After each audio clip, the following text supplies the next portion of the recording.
Contest provided by the Atlanta Area Football Officials Association.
The Rhythm Dance Center is a proud sponsor of Walton Raider football this year. This is their 33rd year in East Cobb, and the excitement continues with their brand new studio opening in January of 2026. Located at 4281 Roswell Road in the Dick's Sporting Goods Shopping Center. We're thrilled to grow with the Raider community. Come celebrate with us at Rhythm Dance Center. Thank you for your sponsorship of Walton Raider football. Thank you to Hillcrest Flower Farm for providing some of our senior night flowers. Shop Hillcrest Flower Farm for locally grown flowers and custom designs. And support a business owned by one of our very own Walton football moms. Thank you, Hillcrest Flower Farm. Hillcrest Flower Farm, proud sponsors of Senior Night 2025.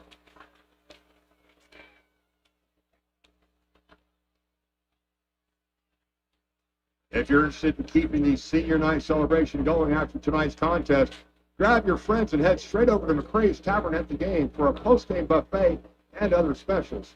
Fans, players, students, everyone's invited. McCrae's Tavern East Cobb, right after tonight's game.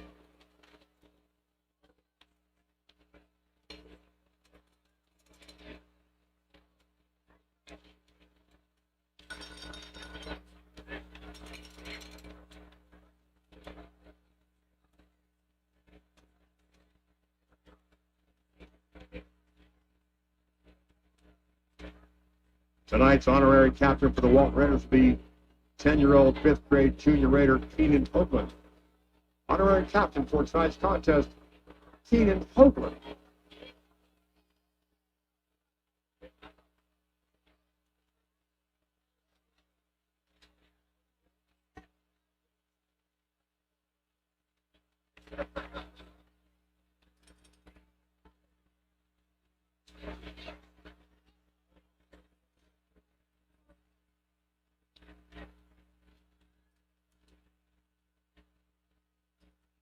Two-minute notice to the marching band, the alma mater and national anthem. 2 minutes.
Gentlemen, please rise for the playing of the Walton High School alma mater.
Please rise, remove your caps, and remain standing as we honor America for the playing of our national anthem.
Thank you to the Walton Raiders Marching Band.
The autumn wind is a tyrant, blustering in from sea. With a rollicking song he sweeps along, swaggering boisterously. His face is weather-beaten. He wears a hooded sash, red, white, and blue about his head. A mentality to eat and smash. He growls as he storms the field, a hero big and bold, and the trees all shake and quiver. And welcome back to Raider Valley. I'm joined by Lower Light Gunnels as we are just a few minutes away from kickoff here as the Walton Raiders look to take on the Cherokee Warriors. Lower Light, this is going to be a great game between two great region opponents. How do you see this one playing out? I think this is going to be a very interesting game. This is a big game for Walton because it'll almost clinch the playoffs for them, and it also gives them an opportunity to win back that home playoff game as slim as the opportunity is. So I think it's going to be very interesting, and Cherokee has something to prove here also. Yeah, and it's a big night for Walton. It's their senior night as we celebrate all the great seniors here at Walton. Obviously headlined by some of the bigger guys. Noah Lavallee, Florida State commit, 3-star tight end, Drew Cascone. Got baptized on Thursday. Also, some of the other guys on the offensive line, Cooper Bowles, one of our top offensive linemen over the past couple of years, and just so many guys in general that are just going to be so instrumental to lose this team. And it's gonna be interesting how Walton replaces them next year with the talent that they have coming in. I think we have a lot of names from our JV team and freshman team that can definitely take those roles, but it is still going to be a very detrimental loss to our next season. But I think we can pull through. And then talking about Cherokee, they're not to be overlooked. They might only be 1-6 coming into this game, but they have some stars, including star freshman quarterback Zach Parker. Parker took over a couple games in the season. He is listed as one of the top freshman quarterbacks in the entire country. We'll see where his development goes, and we'll get a chance to see him first tonight. Also, running back Brandon Hamilton has already ran for over 1,000 yards this season in just 7 games in Lorelei. How important will it be to stop him today? It's just going to be very vital. In the last 2 games between Wheeler and I think we played Marietta last week, the run game has been very detrimental to us in the end. Luckily, we pulled through with Wheeler, but it kind of cost us the game last week. I think that's going to be something they really focused on in practice leading up to this game, and we'll see how they do executing their plan. Another guy that we got to stop is their leading receiver, Jack Rubin. Rubin has 6 touchdowns this season and 668 receiving yards. If Walton wants to win this game, they got to get rid of that 3-headed monster of Parker, Rubin, and Hamilton. We'll see if they can do that in just a couple moments. But as for the Walton offense, Christian Peacock arguably played his best game for Walton since becoming the start of the season last week. How do you feel like he's developed, Lorelai? I think he's developed just amazingly as a Walton player for our team. He has really come through in those big moments, whether it's with his legs or his arm, and getting those vital touchdowns that really keep us in the game or driving us into field goal range. Yeah, and he connected with his brother for a long touchdown. You already mentioned Zach Parker, one of the top freshmen in the country. We have our own in Jordan Peacock, and he has really been stellar this season. He's only 29 yards away from the 500-yard mark as just a freshman. He's really been one of the most talented receivers in the state, just as a freshman. He already has 3 touchdowns on the season and 464 total yards. He's just been stellar as a player this year. Very impressive coming from a freshman. Yeah, and that offense now coming into this week. This is a Cherokee defense that's given up a lot of points on multiple different occasions. They looked a lot better last week, held the Wheeler offense to less yards than they're used to. Now they come into this week. Now they're going to talk about Walton offense that is rolling after putting up 38 points last week. Lorelai, what is Walton going to need to do to come out here and take control of this game? One thing they need to do is really strike early. In the games earlier in this season, they have been more of a fourth quarter team, and coming back for that comeback, it kind of reminds me of the Vikings team this year. However, if they can go ahead and build that momentum early in the game, I think it'll really help take over the second half as well and kind of put them ahead and not have them start behind the 8 ball, which is very important. Another thing they can do is really to clean up those penalties, because I know in the Wheeler game they had, I think, 4 or 5 in the first half alone, and that was just really detrimental, shooting them in the foot. Exactly. I mean, definitely penalties is something that we got to limit. And then just we need to use some of our offensive line better. One of the things that I think we've done really well is with the offensive line. They've been a lot better throughout the season. Now we need to use that. We need a little bit more runners in the middle. I know we don't have that big guy that we had in the past that we can do these halfback dives. But I think now with Nori, now we've also experienced Jafet a little bit. And one of the guys I always talk about is Gabriel Watson. We haven't used him as much as the other running backs. But to me, he's our biggest running back on paper. If we see him out on the field, I want to see him halfback dive. I want to see him get the ball more than he's gotten. He's such a talented guy, and I know what he can do, especially over the future years as he is just a freshman like Jordan Peacock. It will be one of the best players to come out of this program. The amount of freshman talent we have on this team is just unreal, honestly, especially coming up and playing at such a high level who went to state just a few years ago. It's incredible that they've been able to replace the talent so quickly with such a young group. It has Lorelei, as Cherokee is still going to get warmed up a little bit more. Both teams at that. We'd also like to highlight our Walton volleyball team, who recently swept Marietta to win the region, and that makes it 6 consecutive years of region titles for your Walton Raider volleyball team. And now they look towards state, as they are one of the top teams in the classification. And lastly, I'd like to congratulate Simone Searles.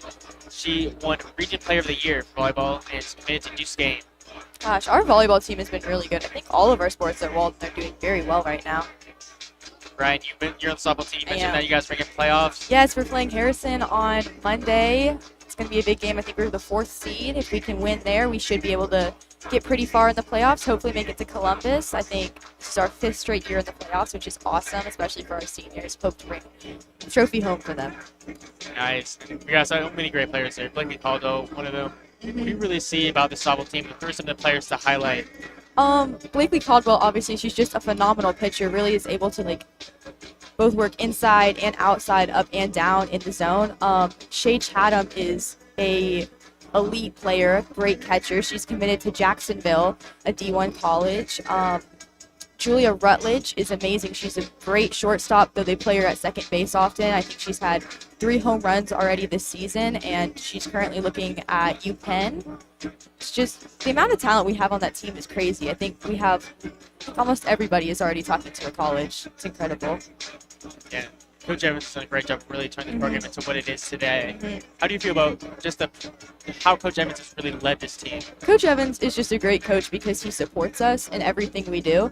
And I think all of us girls really, really appreciate knowing that we have a coach who has our backs and is also ready to chew out our butts when we need it. I know sometimes we have practices where we're not totally locked in or games that are the same way, and he's always the first one to let us know you need to get it together, but he'll also be the one to pick us up when we fall. And I think that's just really important to have, especially in such a big high school, is knowing somebody has your back. Obviously, like you mentioned, Monday night versus Harrison. Come out if you can. It'll be a big game for Walton softball. Now back to the football, as we are now less than 5 minutes away from the opening kickoff at the Valley. We have beautiful sunset. Both teams are about ready as Cherokee is looking to run out the tunnel. Cherokee's got a ton of great players that we've mentioned on offense. Don't overlook their defense. Obviously, they've had some games that maybe weren't their best. They're coming off a pretty good week. We've got a lot of guys that really we need to look out for. And now Coach Bruner has got the boys ready, and he's ready to take them a win tonight. I think this is going to be a very great game for our offense and our defense. I think our defense can really show what they're made of and show that they can make adjustments when the time is needed. And I think this is a great time to work on our run game and show that our pass game is as strong as ever. Yeah, one of those guys on Cherokee's defense that we need to look out for is safety Brooks Adams. Coach Holly described him as the quarterback of the defense for Cherokee. And right now, he's only third on team in tackles. But that's just because he's everywhere. He's taking away guys looking, and we need to make sure that we recognize him and make sure that Christian Peacock knows where he is at all times because he is dangerous. I think it's going to be very interesting to see how that plays out. I like our chances in this game. I think this is a very, very doable game, and we're 4th in the region, and Cherokee, I believe, is 7th. So this is going to be a very, very good game for us. Hopefully, we'll take home a senior night win. And with this one, this would be our 2nd home win of the season. We had our first one earlier against Wheeler, who's just coming off a victory over Cherokee, like I mentioned a couple times. So we're seeing if that common opponent really plays into our factor. As we beat Wheeler, they beat Cherokee. But obviously, it's Friday Night Lights. Anything can happen. I know we came off of our other 2 home games. We came off of last-second losses that were just devastating to our school, like our fan base and the players themselves. But hopefully, we can come out of this with a winning record in our valley and just send our seniors off with an amazing win and memories. Just be awesome. Yeah, to do that, we're going to need a fully healthy squad. And like last week, we're with a lot of guys back. MJ Burnett's back after, again, being back last week. Same thing with Todd Haley. One of the guys that will be missing tonight is Christian Levette, second on the team in tackles as a sophomore. It sounds like he might be out this season, which will be a huge loss for Walton. That's horrible. I just hate to see that. But I am glad that MJ Burnett's back. I heard that he's going to be in the secondary more this game, correct? And I think that's going to be great for our team because it's really going to add that leadership factor back in to our more younger players of, I think, Achilles Brown and Mario Dixon. Last before we let you go here, Lower Live, we need that score prediction. I think that Walton is going to be able to hold their defense to only 3 touchdowns, so 21-48 Walton. Big victory. Nice. Obviously, we'd love that and appreciate Lower Live coming on. Thank you We'll so see you here much. again at halftime. Now, Sam Frisconti will join me in just a couple moments as the coin toss has happened. And we are about to kick it off here from Raider Valley. And now Sam Frisconti is joining me. How are you doing, Sam? I'm doing good. Just excited to see another senior night here, the last football game of the season, for the home football game of the season for Walton. It's been a roller coaster of season. So far, it's been a great ride, Wesley. Oh, man, it has. It's going to be another great game here tonight. The coin toss has now happened, as I just mentioned. Now the teams are finally going back to their teams. Looks like Cherokee is going to receive based on some of the hand motions, which means that we're going to see so many senior stars on that defense. Obviously, I already mentioned Noah Lavallee, also Hall Pruitt, Todd Haley, William Riddell. So many guys on that defense are seniors. Sam Strickland. And it's going to be fun to see them tonight for one last time. Yeah, even Jack Klim, for example, as a linebacker too. He's been incredible this season. Love to see him in his last home game. Here we go. Cherokee's making a little circle. And oh, they got a player doing the backflip. And that is how they run out. Cherokee looking a little, might be a little cocky, but you know, you gotta love it, man. That's the competitiveness of sports, and they're coming to our valley. And let's see how cocky they are by the end of the night.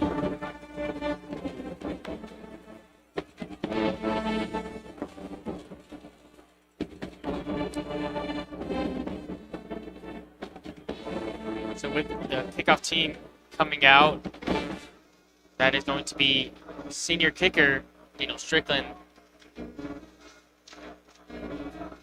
And here comes the kickoff team in the middle, as I just mentioned. Strickland, number 18.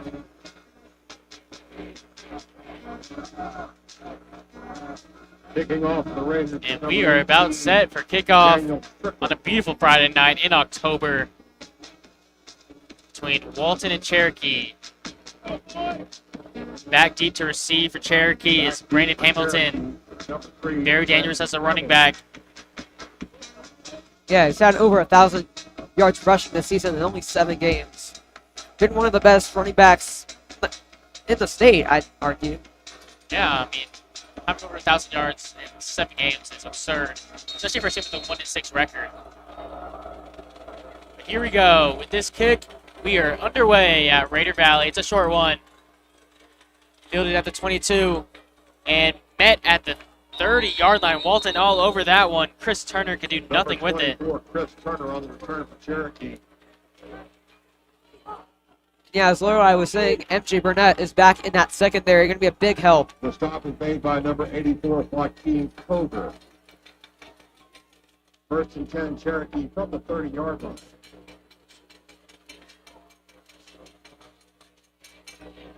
Interesting, you're also going to see near side Christian Andrews, primarily played receiver this season, is going to be playing defensive back tonight. Going to be interesting to see how he does. Yeah, Walton's been lacking on those cornerbacks. See how he does. 13, Zach Parker, the quarterback. Here's Parker and the quarterback. Play action screen. Passes complete to Ruben. Ruben going to gain maybe a yard. Yeah, Ruben so far has had a great season. Jack Ruben had 668 yards in 7 games with 6 touchdowns. He's been the wide receiver 1 option here for this Cherokee offense, for sure. 2nd down and 9.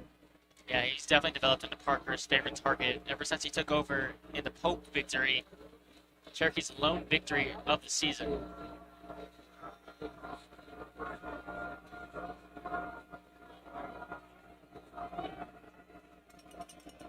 Mario Dixon, like my blitz, be a handoff. First time seeing Hamilton tonight. He's going to bounce to the outside.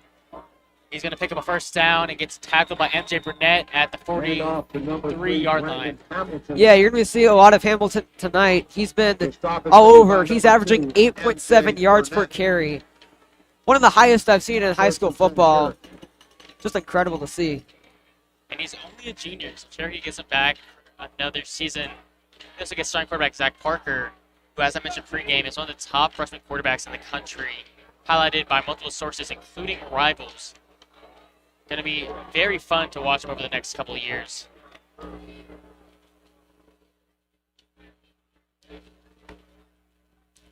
He's going to fake it to Hamilton. Look over the middle and wide open is Ruben to the 25, 20, 15, 10, 5, touchdown. There is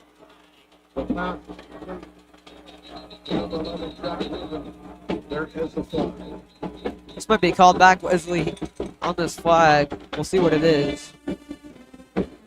But yeah, Walton's coverage on that play, not so great.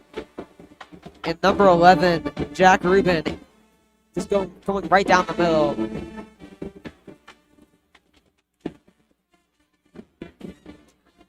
Sideline warning is the call against the Raiders. Okay, sideline warning against Walton, so the touchdown will stand. And that is an early strike for Cherokee. Not off to the best of starts here for Walton. Yeah, especially I think Coach Bruner's got to have some big takeaways here, just trying to get that secondary in order with the coming back of MJ Burnett.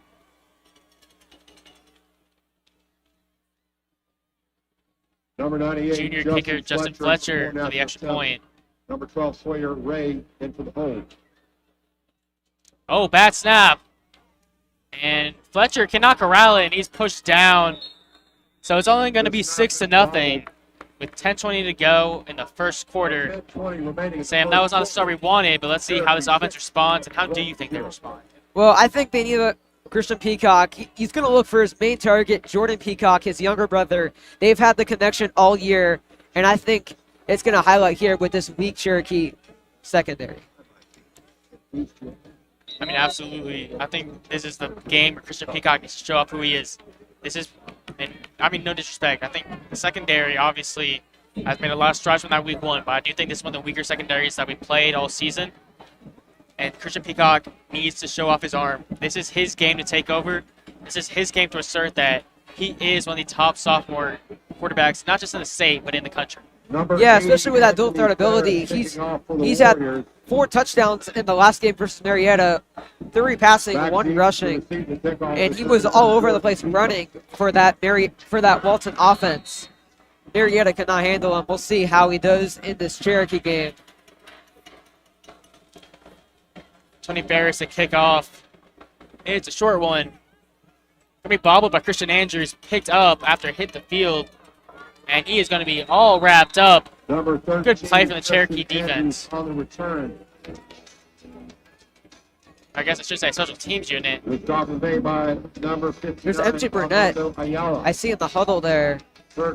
He's been, last game he was turning into more of a wide receiver 2 for Walton, but we'll see how they play him now. He did it. He had that one big catch that was about 35, 40-ish yard pass, but it got called back, unfortunately. As I said, it was incomplete, although that is questionable. Regardless, we walk as here's Christian Peacock. Let's see if he listens. He's got Norrie Thompson in the backfield with him. It's going to be a screen to his brother to start us off, and he's got a lot of space. He's past the 40, stiff arms his way to the 45-yard line. Yeah, like I said before in that drive, looking for his younger brother, Jordan Peacock. He's been the leading receiver for Walton so far this year with the loss of Aiden Lapore. But he's really filled in for him. You just got to think about this Walton wide receiver room loss. Multiple transfers. Then you lose Aiden Lapore for the season. Jordan Peacock has done a great job of really minimizing the losses. Peacock going to look to pass again. He's going to go for a deep one towards MJ. MJ going up and trying to make a play. There's a lot of PI. And there's the flag. And he caught it. Wow, what a catch. I didn't even think he caught that. Unbelievable catch. MJ's hyped after that one. Here's the replay. Replay coming in there. It was a great throw. And man, what a catch. Sideways catch. Unbelievable. You know, maybe I was wrong by MJ Burnett. Maybe he deserves to be wide receiver 2 on this offense. Man, he's hyped on the sideline.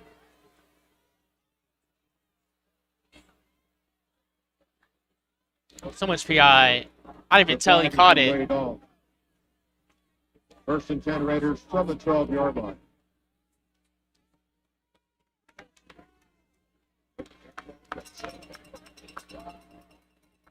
Rohan Law, your best friend on your worst day. Out of that, MJ's going to take a quick rest, get some water. Subbing in for him is Ethan Baker. I like this formation from Walton.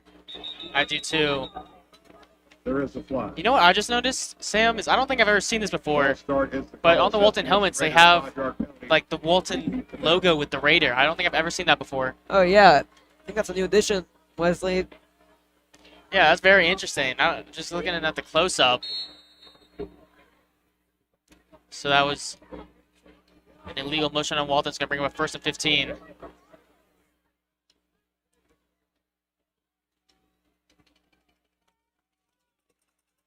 Cascone's going to go in motion. Peacock's going to hand it off to Noriega Thompson. Ball is loose, and Christian Peacock just has to fall on it. Little missed handoff, Sam. Yeah, Christian Peacock on that handoff. Going to get it, but great job of getting on the ball. unlike other quarterbacks who just let it go and lose the football. But that's what really makes a good quarterback, being able to save the ball when it's lost. Think about Cam Newton in that Super Bowl against the Broncos. Oh, yeah.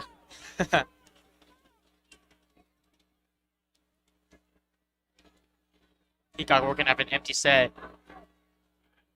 Now going to send Thompson in motion. Going to fake it to him and screen Ethan Baker. He's got blockers, but he is dragged down for a minimal gain. Pass is complete to number 24. That's Baker's second catch since that big Lambert game where he had over The stop is made by over 80 yards in that game. Just hasn't been as effective this year on the offensive end. Great to see him make that catch today. So now MJ, after that big catch, is coming back into the game with a 3rd and 16 for Walton. Like they have there, MJ on one end of the field and Jordan Peacock on the other, spreading the defense. You absolutely have to. Now Peacock gonna look for the first down.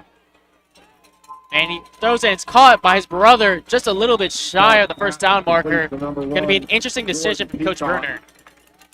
Yeah, I mean, personally, I just take the field goal here. There's still a lot of time left in the game. And plus, Cherokee did not make that extra point, so it still make it a 3-point game. At least for the time being, the Walton offense is going to stay out there. Could be also a good move because this Cherokee defense does not look good so far.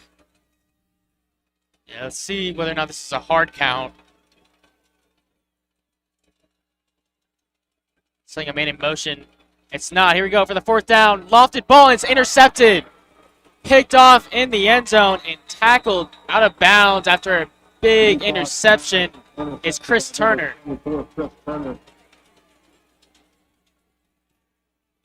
Yeah, unfortunate there from Christian Peacock. Being a little bit miscommunication there with his receiver. Receiver was looking to go inwards, but he threw outwards. Great read from the Cherokee defense. That's their 3rd interception of the year. Yeah, I think that's a great analysis, Sam. Just a miscommunication between him and his brother. His brother obviously was not ready for that pass, whereas Chris Turner was. And Turner makes a great play on the ball. And Cherokee, you can't ask for a better start. Touchdown and an interception. Parker going to keep it himself. Short one, and it goes into the dirt. The pass is incomplete.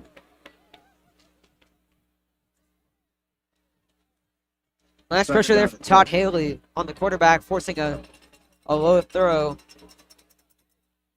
And we'll see after that first drive from Cherokee if Walton's made any noticeable adjustments here.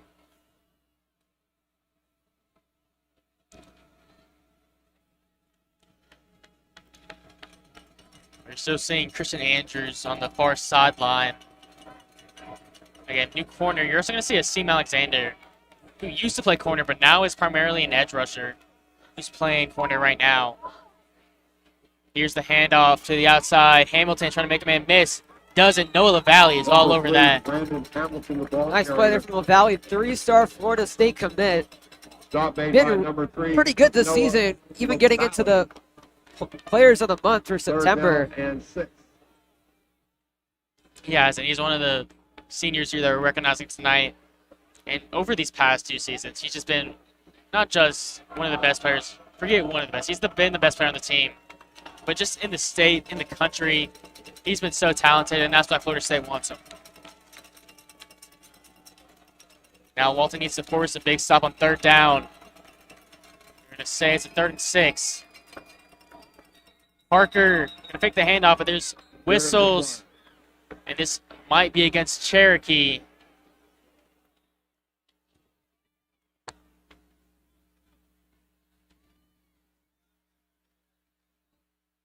Yeah, they're going to come over and talk. Coach Brenner, there we go. We're going to back him up 5 yards for a false start. The Valley chose Florida State over Ole Miss. False start is the call against Cherokee. I mean, a year ago, picking Florida State over Ole Miss wouldn't be such a great decision, but now I think the culture at Florida State's completely changed after that win over Alabama. I mean, he's going to go into a great culture there.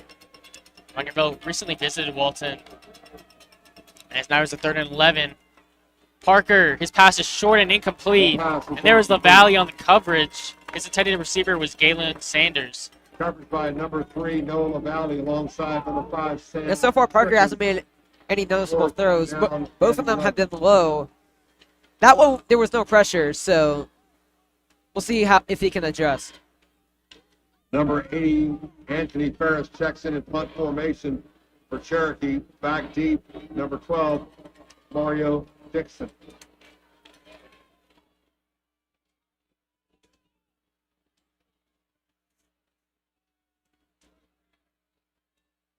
Back deep to receive for Walton is Mario Dixon, sophomore phenom. Hunter Ferris, low kick, gonna bounce to the 40 and take a Cherokee roll all the way close to the 45-yard line. Yeah, I think that punt was partially blocked there. Great job from the Walton special teams unit. 46-yard line.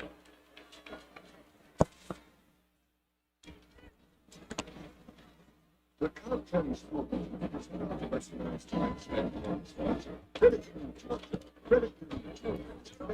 Now we're going to get our second look at the Walton offense, looking to respond from the interception. So, Sam, if you're Christian Peacock, how are you responding after throwing the pick in the end zone on the last drive? Well, I think I'd want to play it safe, focus more on the run game and his own dual threat ability. But we'll see what he does here.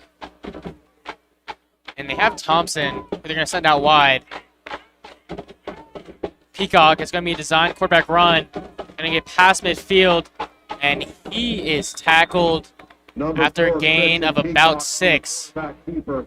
Yeah, just getting to his bread and butter there, just trying to calm down after that interception. That is the right thing to do. Armando Ayala.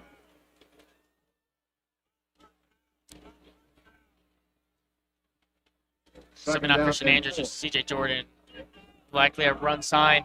We actually haven't run it yet today. The last handoff was not a good handoff, and it was fumbling. Now we see Thompson, though. His first carry is going to go for a first down and a lot more. The stop is made by number 4, Elijah Foote.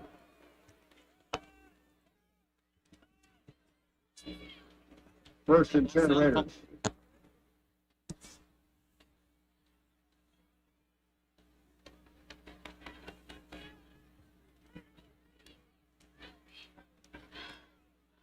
Let's go in the motion man. Let's make another handoff to Thompson.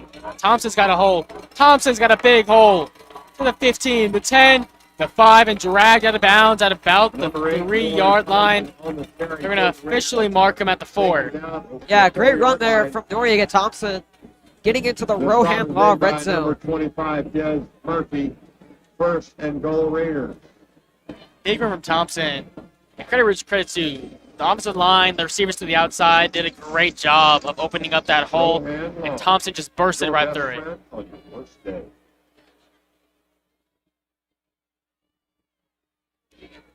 Going to set up a first and goal with Christian Peacock under center. He's going to hand it off to Thompson. Thompson going to find his way into the end zone. Touchdown, Raiders. Touchdown, Raiders. That touchdown is sponsored by Righteous Few. Yeah, what a great play there from Noriega Thompson. The run to the right. Cherokee defense wasn't expecting it. Nice play there for Walton, and they tie this game up here on the replay. Nice diving effort to get in the end zone there. Noriega Thompson, his first touchdown of the game. The first of many. Gunnels in at the hold, and Strickland at the point after attempt. Here's Daniel Strickland on the point after. It's a flag. There is a flag. It's going to be a false start against Walton. So Strickland's going to get to retry. What we see there was a halfback dive from Thompson. Those are one of my keys to the game when I came in and said we need to run those halfback dives. We ran it right there, and we resulted in a touchdown.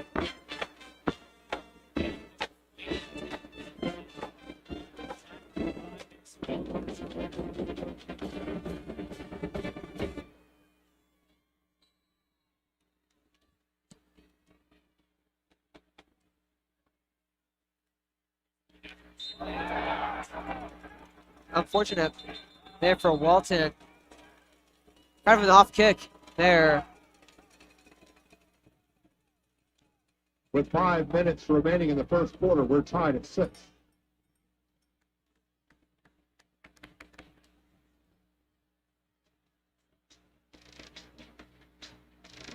All right, here is the third drive for the Walton defense. Their first drive, disaster, but their second drive was a big success there for Walton. Able to stop them on fourth down.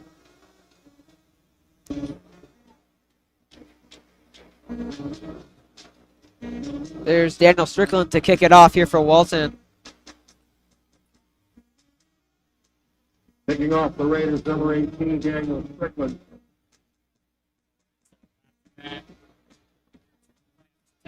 Back seat for Cherokee is number 3, Brandon Hamilton.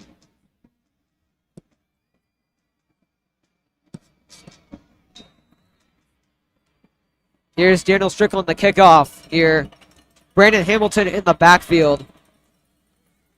Low kick again for Strickland. That's going to be a fair catch The fair catch is called by number Cherokee, 36, number Brendan 30, DeFore. Jackson Kern. And here comes the Cherokee offense here, led by freshman quarterback Zach Parker. At second drive from Cherokee, big disaster here.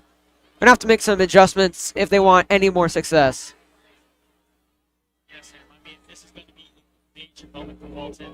They really need to show what they're made of and how they can extend the lead.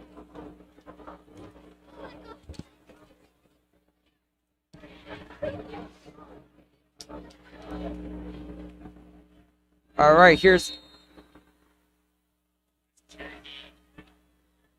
Zach Parker coming back in. Rushing quarterback, it's an opening motion. He's going to pitch it to Hamilton. Hamilton is tripped up by Hamilton. Number 3, Brandon Brought Hamilton. down on after the a gain carry. of 6. Take it down. Yeah, Brandon Hamilton. By number 88. like I said before, 1,000-yard rusher in only 7 games. Impressive. 8.7 yards per carry. One of the highest I've ever seen in high school football on a terrible Cherokee team, but he is standing out. Yeah, I mean, Hamilton, he's just been so talented. And obviously, we've already seen a couple of those runs this game. Now, second down for Cherokee. It's going to be a screen pass to Parker. And Walton is all over that one, but not before he breaks a couple tackles and picks up a first down. Great job from Galen The Sanders. stop is made by number 3, Noah. Yeah, unfortunately, that was the first down there. Great effort from Walton to try to keep him to a third down, but unfortunate there for the Raiders. Walton immediately got to him when he first caught the ball. After breaking a couple of tackles, Sanders doing a great job to pick up the first down. And you see the massive Christian Beard out there for Walton. It's going to be another screen pass to Sanders. And get past another tackle. And Asim Alexander coming over to make a tackle. Number 1, Galen Sanders. The stop is made by number 26, Asim Alexander. Second down, and there is a flag. Now there is going to be a flag.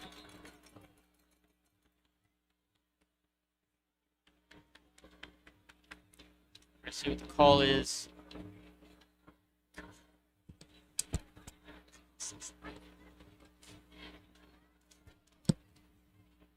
As we put the ref's decision.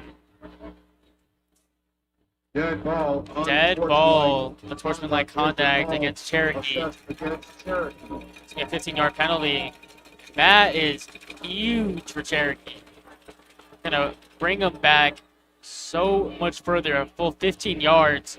And instead of working with the second and medium, it's now going to be a second and long. Yeah, that just kills the momentum, and you need momentum to get any advancement on offense. It's going to be about a second and 19 after the penalty.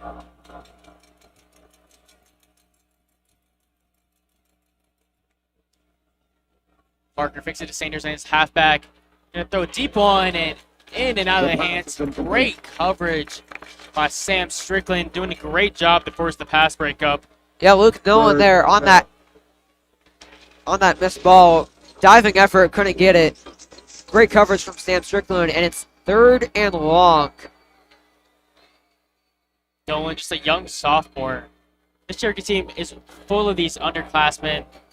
or juniors that are just going to be here for another year or two and really help develop the future of this Cherokee program.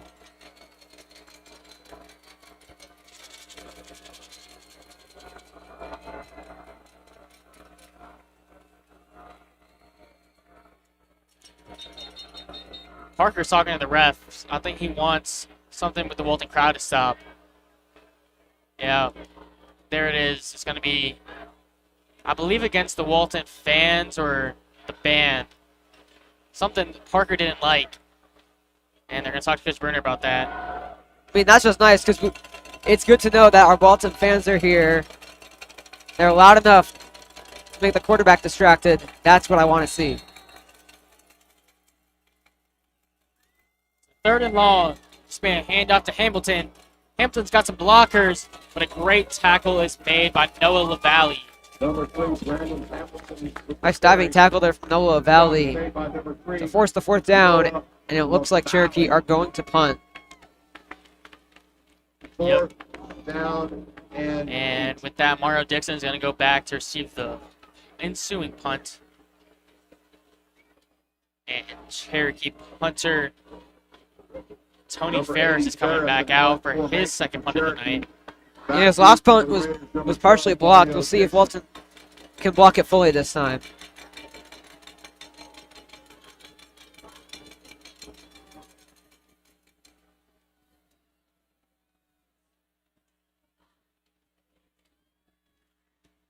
Ferris punts it from the 32, and it's going to bounce at the opposite 31, and that's going to take a good bounce for Cherokee. Going to roll inside the 15, and they're going to down it at about the 12-yard line. Now here's Sam with the scores from around the state. Yeah, we've had a lot of great games so far. North Forsyth up 10-0 over North Atlanta. Number 3 ranked team in the state, Carrollton, is beating Chapel Hill 14-0 in the first quarter. McEachern, who beat us in Corky Kell, is up 14-0 over Hellbrook. Hillgrove up 14-0 over Campbell, and then finally Lowens is winning 14-0 over Camden County. And one final score here: Mill Creek up 7-0 over Collins Hill.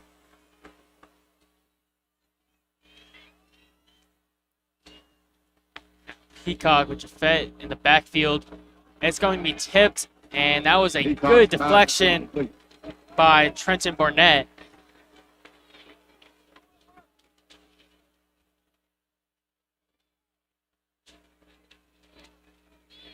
Going to bring up a 2nd and 10 with 1:57 to go. Looks like MJ's going back to the bench here. Yeah, you'll see this where they keep subbing MJ and Ethan in and out. Now Cascone good to go in motion. Peacock going to do a jet touch pass to his brother, Jordan Peacock, and he's going to be brought down by Forte. Number 1, Jordan Peacock, the ball carrier. Taken down at the 19-yard line. We're going to see what Walton does here. The stop is made by In a bit of tough position in their own territory at their own 20. On that replay. 3rd down and Great 3. tackle there from Elijah Foote.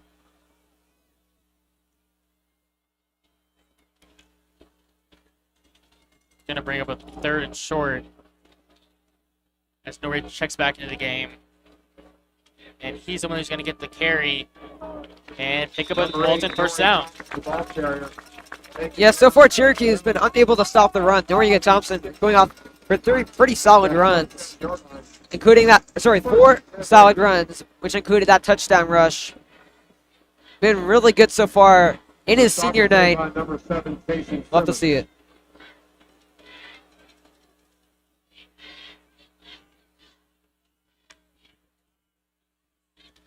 Peacock going to keep it himself, and Peacock going to get down almost to the 35. Yeah, a lot of green grass there, but he got tripped, unfortunately. Could have been a big gain, but it's only going to be a 6-yard gain. 2nd down. Peacock, the dual threat sophomore quarterback, now in his 8th game starting in high school. Still got plenty more in him. Now he's going to unload and try to find MJ Burnett, which he does at the 45-yard line for another Walton first The down. pass is complete to number Nice toe 2, tap there from MJ Burnett on the sideline. First and Great 10. catch. And that's a first down on that replay. Great throw and an amazing catch. Looked like a little zone coverage, and Walton just found the hole in the zone. Looks like MJ's coming back onto the sideline. That's his second catch after that first one being that huge catch on the first drive. Max Murray going in motion. He has 6 catches this season. Handoff goes, however, to Noriega Thompson. Picks up Walton first down and is wrapped up at about the 42-yard line. Taken down at the 42-yard line. Now I'll take us to the end of the third quarter, Wesley. The stop is And what made an by eventful number first 7, quarter it Jason was, Sam. alongside number Tied 25, up 6-6. Sam, how often do you see one missed extra point? But we saw 2 back-to-back, and that's why we have That the is the end 6-6 of the score. first quarter. But first, Sam, between the first and second quarters, Gentlemen, we're going to have an interesting contest, we shall say, as similar to College Game Day. If you've ever watched ESPN College Game Day, they have a segment where if a kid can kick a 35-yard field goal, they win a bunch of money. First up will be Adler Bowen. Yeah, well, that's a fun competition there. And I'd love to see it implemented here in this senior night. We will be commentating it. Yeah, it's going to be interesting. We have our kickers, Let's see what you got. and it is going to be very interesting. Our 3 kickers, Adler Bowen, who plays baseball, Declan Muldoon, who plays basketball, and Kate Rogers, who's on the softball team.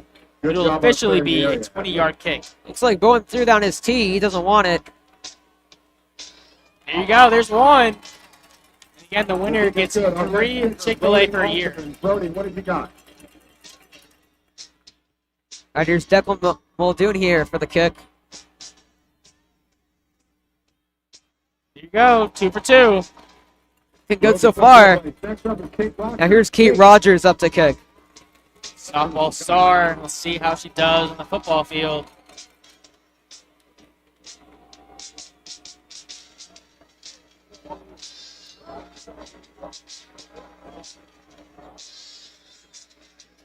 And she gets it. 3 for 3. It's the upright. Okay, Adler, let's see what you got. Adler's next. Now they're going to move it back. 30-yard We have 1 kicks. minute remaining in the contest. They should thin it out. Here's Adler Bowen. And he's got plenty of leg on that one. Adler Hey, maybe he should be our starting Bowen. kicker when Let's Daniel see upright. Strickland leaves. Brody Alston. Well, I believe he's a senior too. So, My apologies. Ace Muldoon, he's got a lot of leg. I think I might have missed that one. All right, Kate No Rogers, Chick-fil-A for put life the for him, pressure on Adler Bowen. unfortunately. If you missed this, Kate, Adler just won Chick-fil-A for a year. It's going to be, oh, so close. That's going to be Adler Bowen who wins the contest. Nice job there. Chick-fil-A Congratulations. Chick-fil-A for a year, unlimited. Great deal, in my opinion. Football. Once again, congratulations to the field goal champion, Adler Bowen. Sam, what an eventful event between the first and second quarters. Yeah, I just love to see it, you know, starting to implement the college game day kind of. Just the segment and just Yeah, just stuff like how that. much fun it was. Yeah, I mean, it's one of the most popular segments on game day, if not the most popular.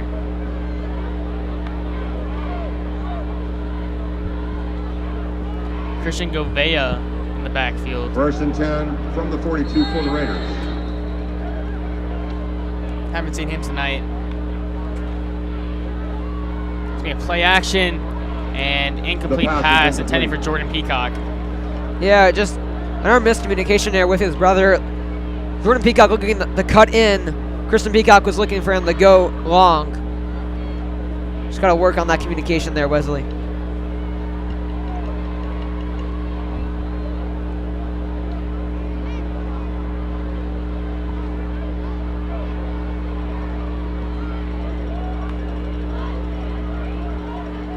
Now the second and 10.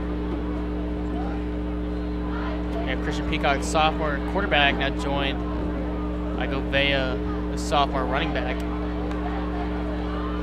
So to the outside, and instead it's going to be a screen pass to Ethan Baker, and he's out of bounds at the 35-yard line, but there is yellow on the field, which hopefully that means it's a flag.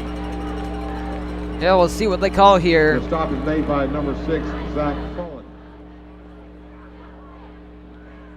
It will be on the Raiders, unfortunately. Illegal formation. Illegal formation is the call.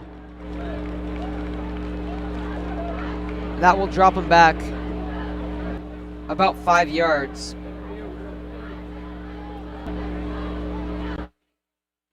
So now it's going to be a 2nd and 15. Second down and 15. As Nori Thompson comes back into the game.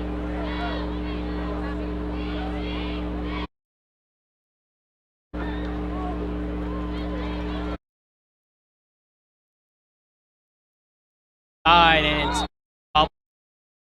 goes a little low. Yeah, Peacock so far not in his field so far. Just gotta work. Just has to get used to this game here. Senior night. It's a tough atmosphere. Just gotta chill and lock in. 3rd and 15 for Walton. Peacock's got a big arm. Gonna need it.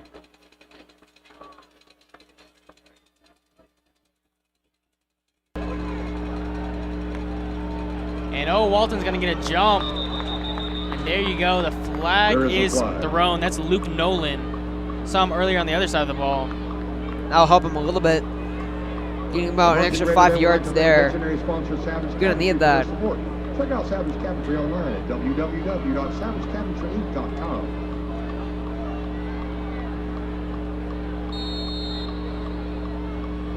Gene Gasconi, Christian Andrews going to swap spots. 3rd down and 10.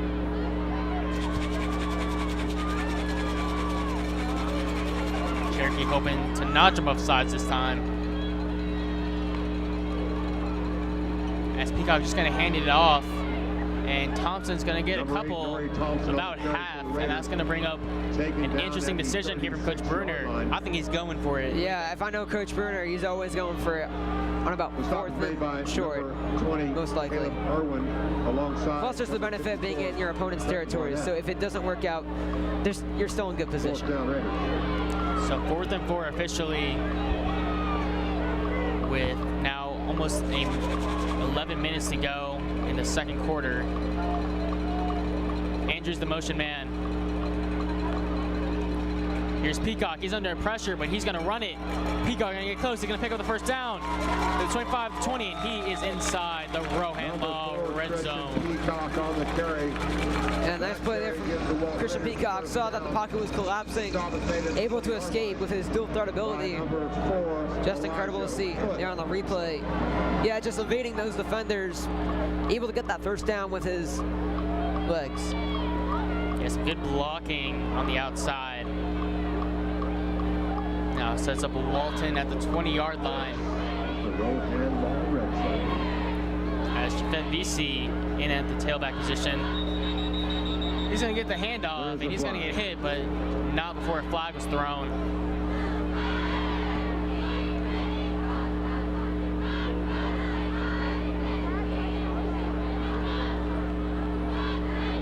Encroachment is the call. And it looks like an encroachment on the Raiders. I'll drop him back about 5 yards as VZ comes back onto the sidelines.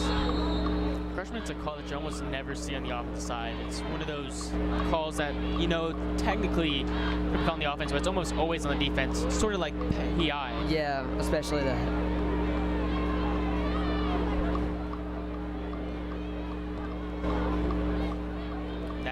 Walton outside of the Rohan Law red zone, and you have some trouble backing out and you get yourself into a jam, make sure to locate Rohan Law online. They're your best friends on your worst day. And remember that as we head into this timeout. With 10:05 remaining in the 1st half. We'd also like to thank Peach Out Power Yoga for sponsoring Walton Broadcasting and the God family. Thank you for your continued support of Walton Broadcasting. So Sam, this is a region game. It's obviously big for that reason, but there's actually a really new rule passed, and GSSA this week, where next year they're basically eliminating region standings. We were talking about it a bit last week about if it gets passed, but since then it actually has been passed, and now that means that next year, unfortunately, these games won't mean as much. Yes. Well, so it's always like how much it means, because technically it does kind of restrict the schedule and all that, but it just won't have the same implications as like a region matchup in terms of playoff seeding. It's more just getting into the playoffs next season. Here's the first and 15. Handoff coming to Nori Thompson. Number 8, Nori Thompson. He's going to get a couple, Down to the 23-yard line. but Jalen Trouters did a great job getting in the backfield. Unfortunately, could not make the tackle. Yeah, got a great start there, putting some pressure on Peacock. Second down. Looks like MJ Burnett is back out there for Walton.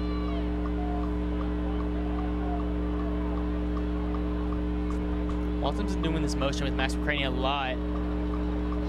As Peacock looking towards his brother in the end zone, it's caught. Was he in bounds? No, he was not. Great catch. I don't think he got both feet in there. I don't believe so. I believe he only got 1 foot in. So that is incomplete. Great play from Turner, the defensive back. Third down.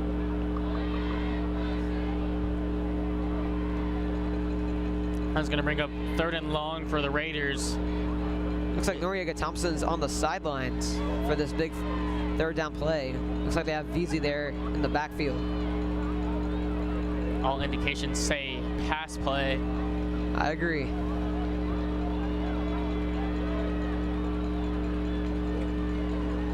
Peacock going to try to pick up the first down. He's going to go to his halfback, VC, and he takes a big hit, but holds onto the football. There's Brooks Adams. I was mentioning him pregame. The stop is made by number 6. Excuse me, Zach Fullen. Yeah, full on big hit. But it looks like Walton are going to go for it here. 4th and 6. The 4th and 4 worked before. We'll see how they do on this play. I like that matchup for Jordan Peacock there on the left. I also like the press coverage against Tristan Andrews. He's speedy. Let's see if he goes to one of them, and he finds his brother. He's wide open. Touchdown, Jordan Peacock. Yeah, like I said there, I love the matchup, and that just proves why. Getting wide open there in the middle of the field here as we have the replay soon. You'll see there, wide open was... All right, so Sam, now Walton's taking the lead. How do you feel like that the defense needs to respond and continue to hold on to this lead? Well, I think they've really countered the pass so far pretty well, except for that first drive.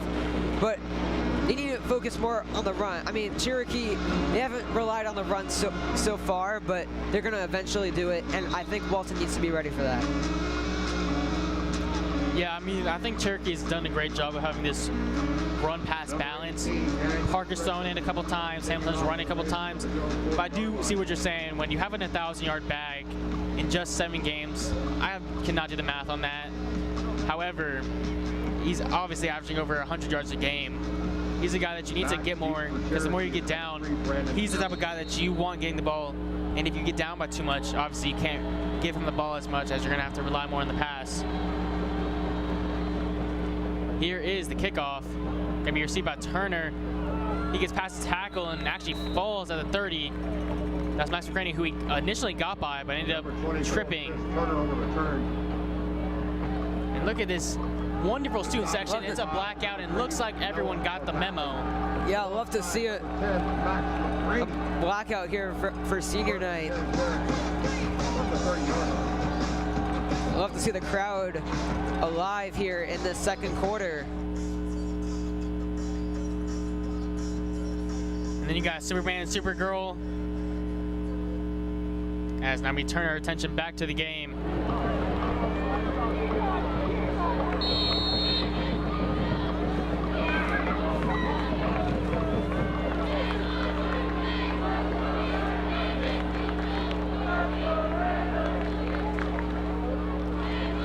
action pass. Parker looking for his man and almost intercepted. MJ Burnett was so close to getting his 4th pick of the season.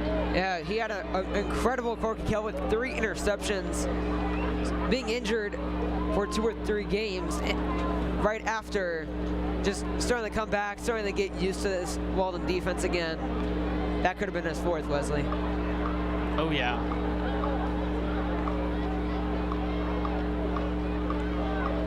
Parker talking it over with his offensive line. One of those offensive linemen is Nation Farmer, who, as just a sophomore, holds an offer from the University of Georgia.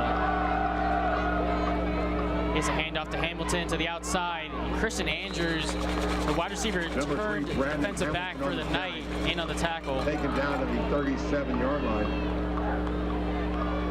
The stop is made by number 13, Christian Andrews, alongside number 33, Todd Haley.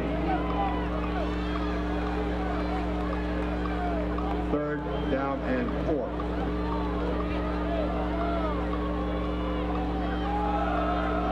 Now another big 3rd down.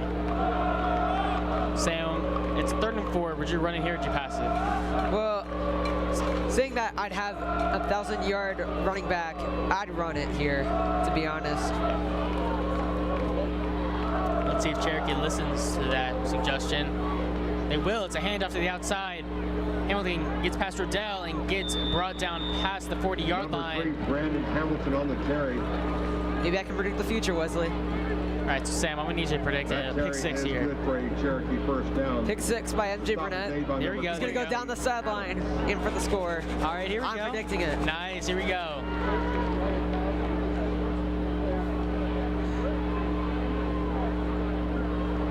Now it's Tate Adams in on the tackle. Adams has done a great job this season. He hasn't had much game time in the past. And then this season he's coming out and he's been a real good contributor with all the injuries we've had on defense. Yeah, especially. Here's Parker, the play action. They're going to actually target Mario Dixon in coverage. The pass is incomplete. And there was a lot of contact.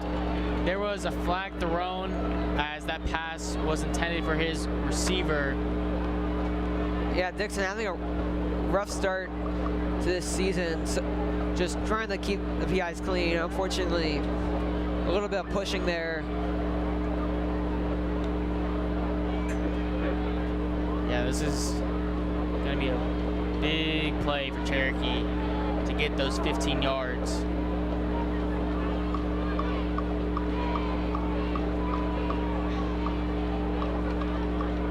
Oh, it's actually on the offense. Oh, wow. There was no PI on that play. Receiver downfield. Wow, no. Ineligible receiver downfield. That is Interference called against terrible. Okay, no. So it is going to be interference as well. There's going to be an offside penalties. Redo the down. Here are Walton cheerleaders as well as our Raider mascot, Raider Joe.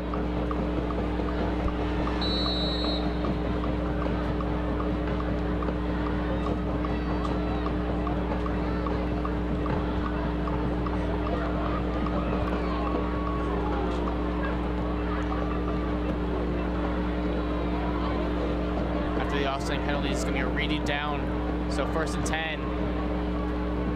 Parker going to hand it off. Hamilton gets past Burnett, and he's got a lot of green grass. Past the 30, 25, and he's inside the red zone. Tackle finally made by Sam Strickland. Stop made by number 5. Yeah, 8.7 yards per carry is hard to beat, and he proved it right there. Just an incredible run Number for Brandon 2, Hamilton. with the assist.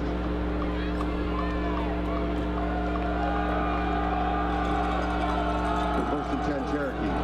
The big play. Cherokee's going to take over at the 18-yard line after that 1st down. Maybe this is where the MJ Burnett pick 6 happens. I like this chances of Yeah, that. man, I'm going to need that pick 6 sooner. Otherwise, I'm going to have to doubt your abilities. Well, there's a flag. There is a flag. Going to be a false start.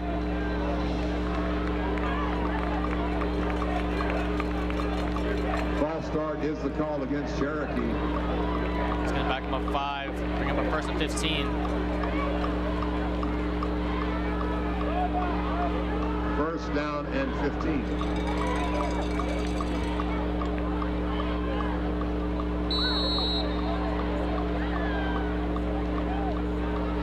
So out of the 1st and 15, quarterback Zach Parker who's, in fairness, had a decent night tonight, threw the touchdown earlier in the first quarter. Yeah, but also he's had some rocky throws. I think that's just being like a freshman, just with his new starting job, just trying to get used to it, you know? Yeah. And now he's going to try it for the end zone. Bad pass, and there's your interception, MJ Burnett. The pass Okay, at least I got the interception part right. intercepted by number 2, M.J. Burnett. That's his 4th interception of the season. 20-yard line. His 3rd since August. And so nice play there from Burnett. Oh man, one of my favorite things is they always post like the leading interceptions in 6A. And I've just been following along throughout the season. And for like the first 4 or 5 weeks, MJ was still up there. And in my mind, I was always like, man, he's only played in 1 game and he's still top 3 in interceptions. And now he's back and he's getting his 4th with that play. And look at you manifesting it. I was doubting you for a second there. You might not have been a pick 6, but I do believe you now, Sam. I'm not lucky. I'm just smart. Exactly, man. After the interception, Thompson can get a handoff and men at the line of scrimmage. Number 8, Thompson on the carry, no gain on the play. The stop is made by number 33, Showers. 2nd down and 10.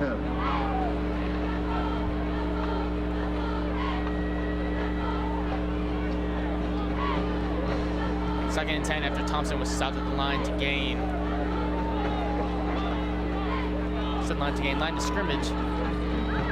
Now it's going to play action. Oh man, someone got pushed to the ground. Incomplete pass, but offensive line doing a great job.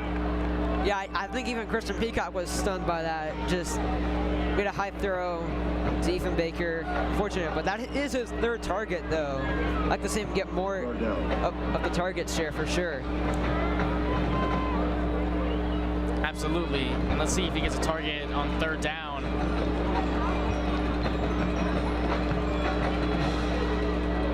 Love our marching band doing a great job all game. Peacock gonna want the 1st down. It's in and out of the hands of Max McCraney. A little dangerous, almost intercepted off the deflection. And it's gonna be a 4th down and Walton is gonna punt this one away. Yeah, I mean, can't really go for 4th down here in your own territory. It's a little bit too risky for Coach Bruner. Number 91, but Brian Gunnels, National Punter of the Week last week. Back deep for Cherokee is number 11. Let's see if he can put it far. Say, what's the better accolade? Punter of the Week or Brother Lorelei? You know? Both. Yeah, you know what? Why not have both if you're Brian? Why choose?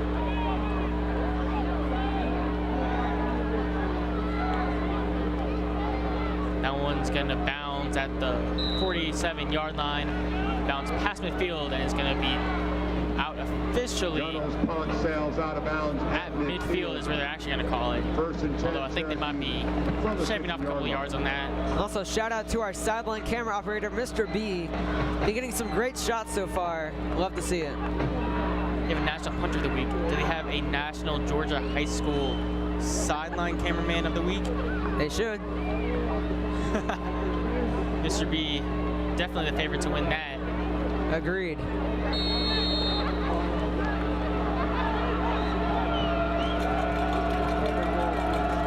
Now Parker. A little interesting play. Hamilton does eventually get the area. What a hit. Oh my goodness. All through it. What a tackle there. But there's a late flag. 16, unfortunately. There is a flag. Yeah. This one looks like it's going against the Raiders.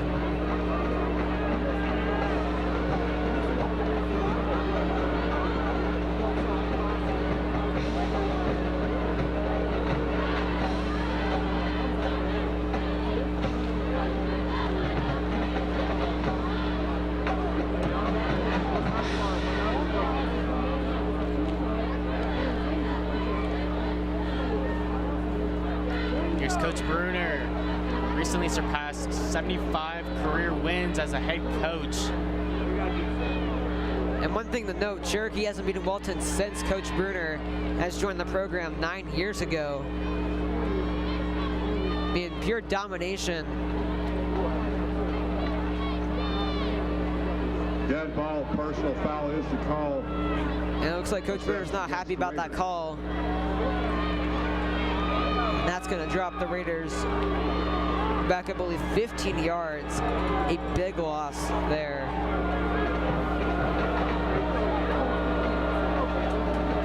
With that, that's going to be Cherokee first down, and now they're going to take over 1st and 10 Cherokee at from the the new 35-yard line of line. scrimmage. That will be the 35-yard line. We've got straight fours on the clock. 4:44 to go in the first half. Sam Strickland was not set for that. It's going to be a screen pass. Sanders almost falls and then gets tackled by Noah Lavallee. Number 1, Galen Sanders. Stop made by number 3, Noah Lavallee. Black tie optional. I'm going to exercise my option. It's going to bring up a 2nd and 9 for Cherokee. I had a fucking tux has been in like a garment. They've run that screen pass to Sanders a couple times. Kind of what Walton runs. We do the same thing with Jordan Peacock a lot. We've always seen it to Ethan Baker. But just these screen passes have worked pretty well tonight for the Warriors. Now Parker, oh, bad snap. He's just going to have to fall on that one. And Tate Adams, like a wrecking ball in the backfield. Yeah, Adams just going Number 20, right down the middle. On the It's a stop. bad snap. Great job 3rd down. there from Zach Parker. Forces 3rd and 17 at Walton's 42-yard line. Also, one injury to note here on the Walton secondary. Christian Levette, arguably been our 2nd best player in the secondary, is out for the season with a knee injury. Unfortunate to see there.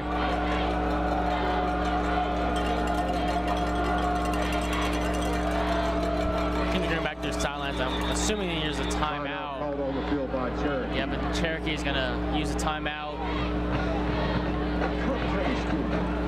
Now, Sam, I know you're pulling it up. Let me get those scores from around the state, Sam. Yeah, so Carrollton up 42-0 over Chapel Hill in the 2nd quarter. North Forsyth still up 10-0 over North Atlanta. McEachern's up 34-0 over at Pebblebrook. Hillgrove up 16-0 over at Campbell. Douglas County's beating Westlake 34-10. And then Lambert is tied with Alpharetta going into the 2nd quarter. Man, that would be a big upset if Mill Creek can pull that off against Collins Hill. Collins Hill has so much talent. They're part of my preseason top 10 in the state of Georgia, regardless of classifications. They're led by LSU commit Deuce Garland. We've also got a Purdue commit in Control Webb. And they've been one of the more disappointing teams in the state this season. But one guy for them that has been an absolute star and one to watch is Jamel Davis. The young freshman cornerback has done a great job really adjusting to varsity football as just a freshman. And he is going to be one to watch over the next couple of years in the state of Georgia. Now here's 3rd and 17 for Cherokee. A jet touch pass to Hamilton. Gets around Todd Haley. Gets around a couple guys. And he is so fast out there. Eventually brought down. On the carry. And that's going to bring up a 4th down. Difficult situation here for Cherokee. Will they go for it here? I know it's too far for field goal range, but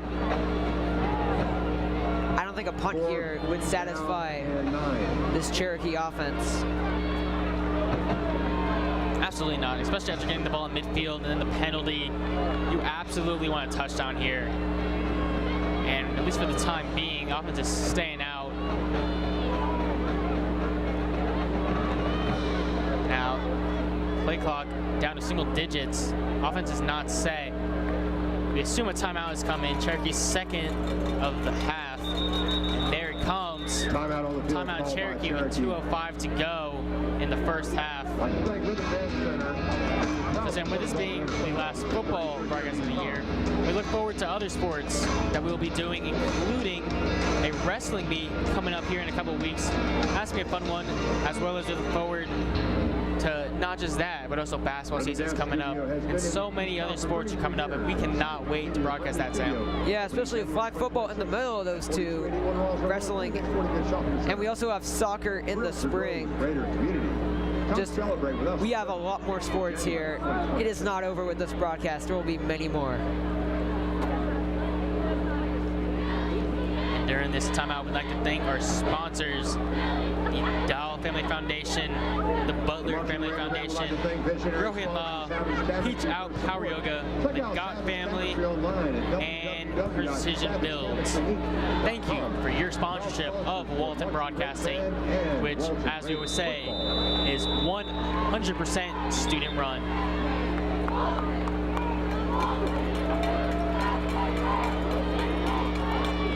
Here come the two teams out of the timeout.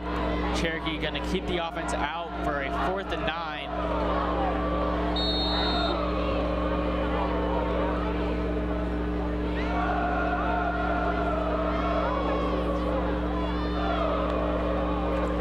Parker going to have to catch him with one hand. Going to attempt to find his man, and it's tipped and caught by Ruben. Went through the hands of Pruitt, and what a catch, Sam. Yeah, Ruben, just an incredible catch there on the sideline. Very clutch so far this season. That replay from Mr. Beast Cam, just an incredible catch.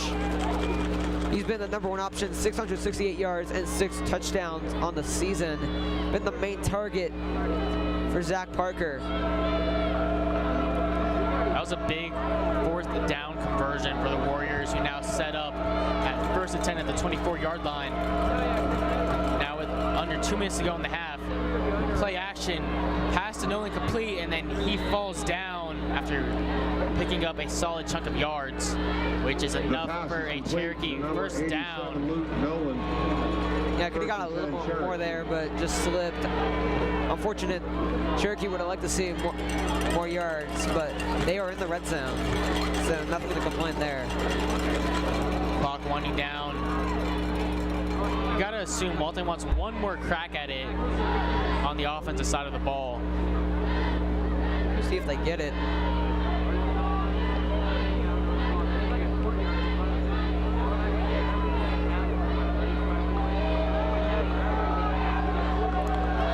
Hamilton out wide. Now he's under pressure. Gonna try to escape the pressure. He can, and William Rodell, the senior, and on the sack. The sack. But there is a flag. Way in the backfield by number 57, William Rodell. Great sack from Rodell in his last varsity home game for him. But this flag might bring Walton back, possibly. So the flag is way in the secondary. So the call would potentially be a defensive hold, maybe. Taking a long time for the refs to finalize anything here.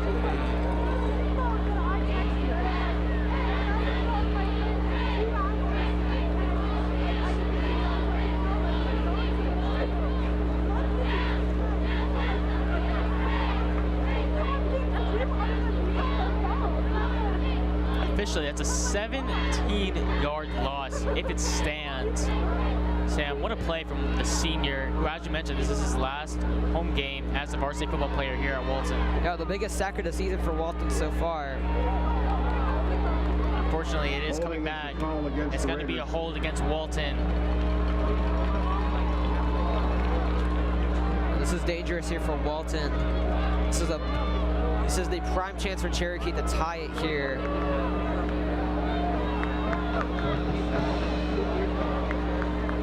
Cherokee now with the ball spotted at the 6-yard line.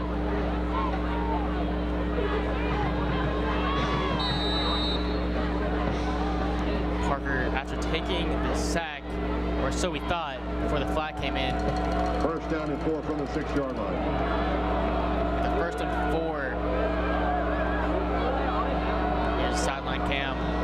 Parker gonna look towards the end zone, and it is broken up on Mario Dixon, but there is a flag.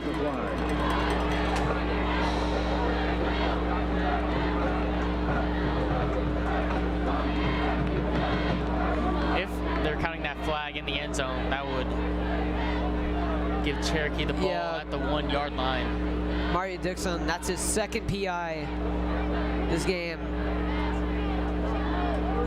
Had over 5 this season. Pass interference is the call against the Raiders. So they're not going to say it's in the end zone, so that's just going to be half a distance to the goal. First down and 1. Now, first and 1 from the 3. Hand off to Hamilton, trying to get in, but he cannot. Sam Strickland with the tackle. Noah Lavallee alongside number 5, Sam Strickland. Second down. Timeout going to be called by Cherokee. Their last of the half with 39 seconds to go. Sam, this is going to be a little bit interesting now. You had the first and 1. Now it's going to be second 3. What's more interesting is now using your last timeout. Now it's like you're obviously only at the 5 yard line, but do you want to run the ball? Because then that's going to chew off so much clock. You should have enough time to get into the playoff, but then with everything, you know, the subs, the craziness, what are you calling here, Cherokee? Well, I'd still be calling the run because I'd be trusting my 1,000-yard running back. Again, 8.7 yards per carry. That might have just been a fluke. I think Cherokee wants to try it again before they try a pass. Okay, well, Sam, how about this? What if you pass it, see if you can get it, and then you run it? What do you think about that? Well, I think that'd be pretty risky. I think they have 39 seconds left on the clock. There's still time. Okay. There's trying to be safe, trying to eat up the clock so that Walton does not get in our play in the second quarter. That's what I would call too. I think you got to at least trust Hamilton one more time before you go for the end zone from the pass. Obviously, right now you want to go for it from the run.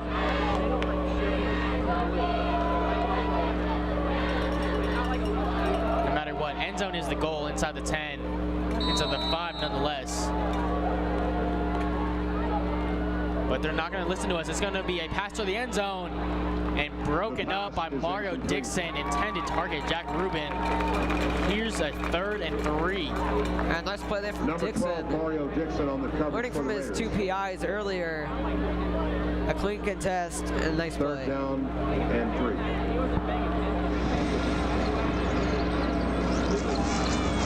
Well, so now with 34 seconds, you pass in here, you run it.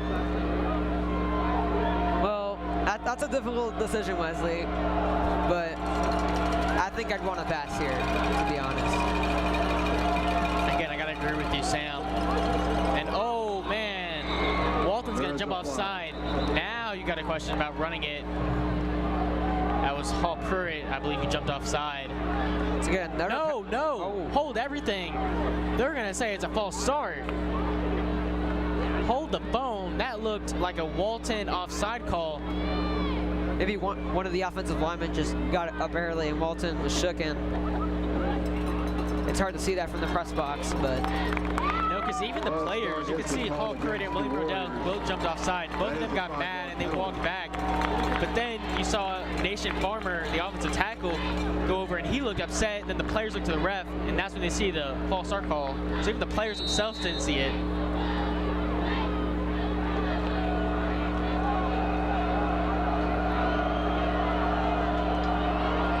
Now it's 3rd and 8 with 34 seconds left. Now you got to go pass.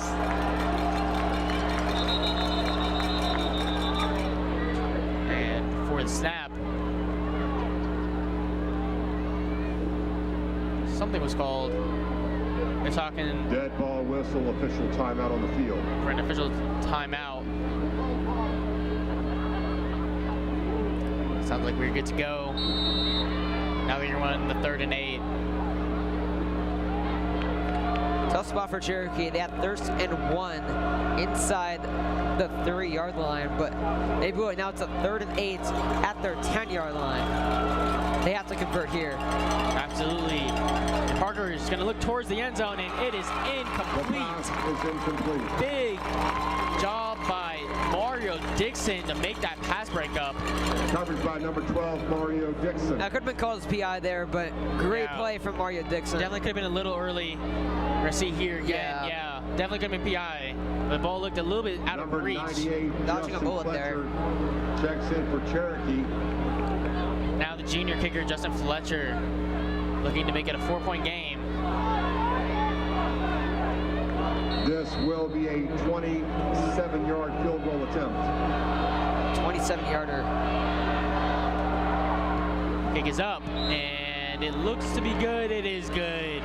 24 seconds to go. The score, Walton 13-9, Cherokee.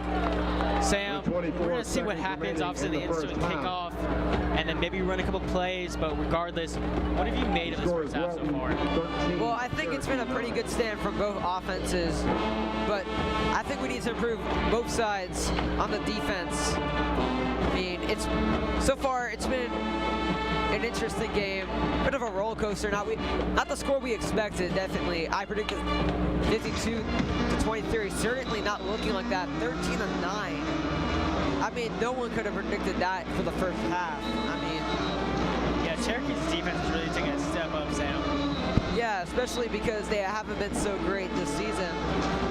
Been pretty good so far versus the Walton offense.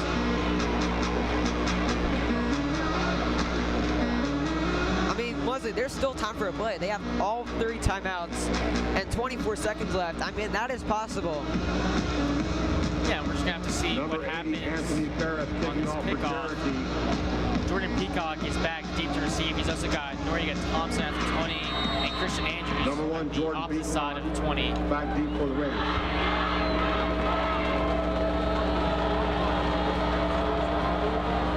Here's the kickoff. Oh my goodness, it's a short one. And it's going to be caught by Noah Lavallee at the 37. The kickoff is received by number 3. So, especially now, we definitely have a chance. If we want it, we definitely could run a couple plays, try to maybe get a field goal out of this. 1st and 10. Yeah, I mean, I like their position here inside, or sorry, at the 38-yard line. It is possible, as we've seen from Christian Peacock so far today, he can move the ball with his legs. I think that's what he's going to do here. And even if you don't do that, you also have his arm, which is one of the strongest arms in the classification.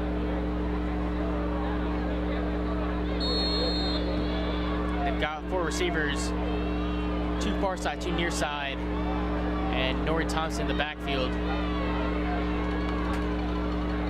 It's going to be a screen pass to Jordan Peacock. He's going to pick up a couple, get out of bounds. The pass is complete to number 1. They're going to mark him out of bounds at the 45. There is a flag. But there is going to be a flag. So depending on if this is on Walton, this will likely just going to try to run out the clock after this. Yeah, Walton's walking backwards. Holding is the call assessed against the Raiders. Holding. That's not a good position here for Walton. 1st and 20. Or my apologies, 1st and 15.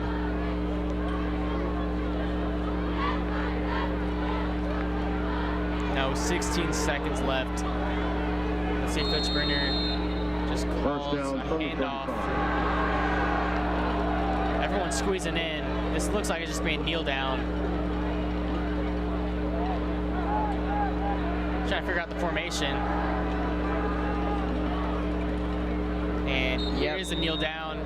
And that will be the last play of the first half. Walton leads 13-9.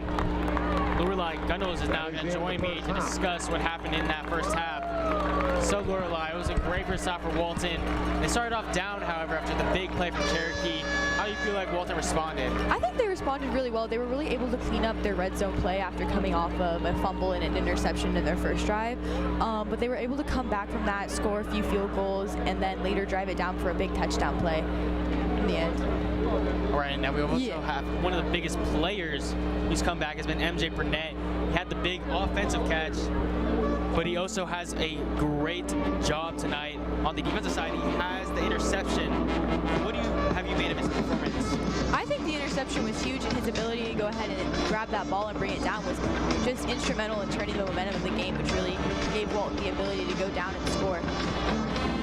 Yeah, and then my last question to you, Lorelei, is going to the second half. Walton has the lead. What more do you want to see from them?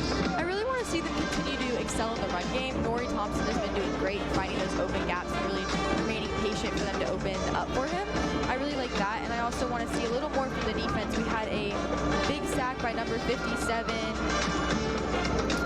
which was really big momentum changer, and I love to see that. But I would love to see a little bit more of those dynamic plays from our defense. Yeah, that was William Rodell, and this has been Wesley Powell and Lorelei Gunnels.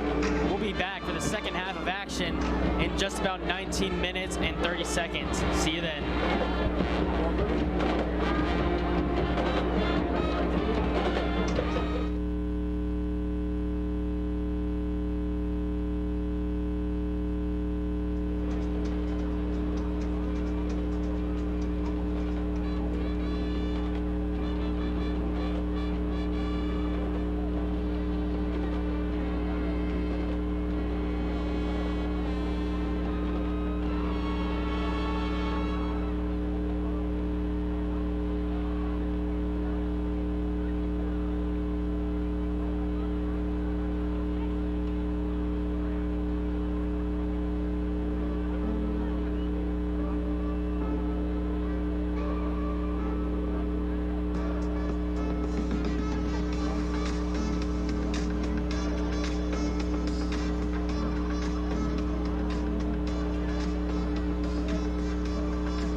Symphony by Johann DeMay, Pokemon Battle Theme Remix by Junichi Masuda, Heroes by Peter Gabriel, and Thy Kingdom Come by Jacob Remington.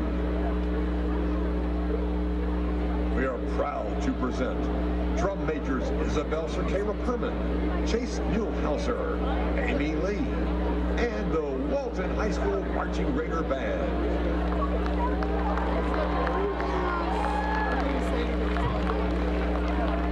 Perfect timing. It's like fine adventure.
buddy.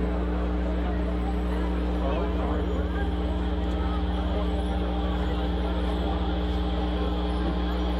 I have seen the future.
All right, and welcome back to the second half of action here.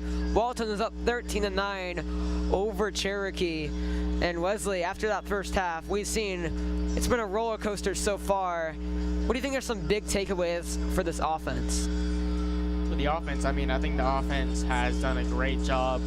I think we adjusted to that interception on the first drive, and especially Christian Peacock. As a young quarterback, that can be rattling, but he's done a great job responding. And from that, he's been just superb. He got the pass touchdown to his brother Jordan. And throughout the night, I think Christian Peacock is just going to get better and better. And quite frankly, I think he's going to dominate the second half.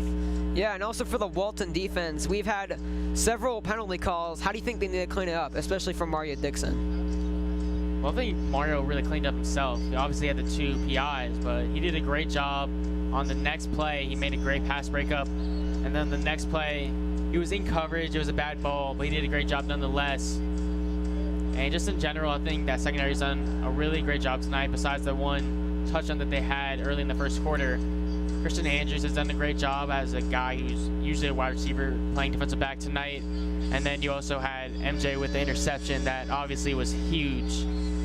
Yeah, that I obviously predicted. Walton looking to come out swinging here as they receive for the second half. And it's been a turnover battle here, especially on the special team side. 1 blocked extra point and 1 missed extra point. I mean, it's not Daniel Strickland's fault, but how do you think the special teams need to clean up and make sure that they get those extra points? I mean, I think he's done fine. I mean, it wasn't like, I don't think it was that bad of a kick. I mean, it got blocked, and you got the blackout student section obviously cheering him on. He's one of the seniors, and I think he's done a great job. I made the next one, and, you know, you just got to learn from that as a kicker. You know, as a kicker, you only go on so many times. Sometimes, you know, you just have stuff like that where it gets blocked. You just got to learn from it and move on.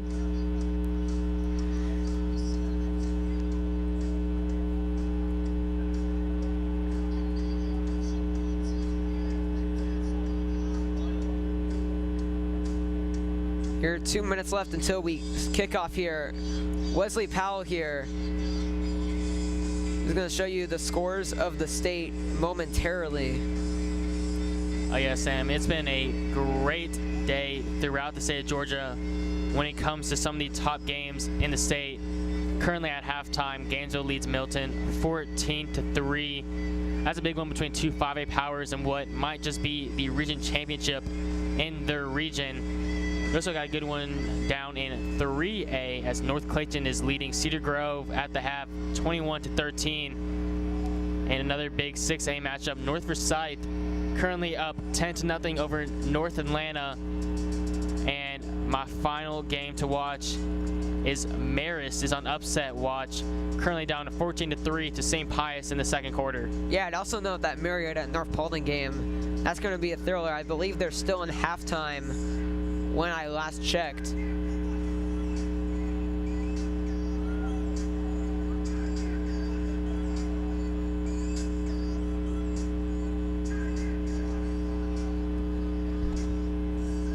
Got some big matchups in our region. Wheeler facing Etowah, Marietta facing North Paulding. Obviously, that Marietta game that we had last week, just incredible to see. Unfortunately, we didn't get the result that we wanted, but we put up a fight.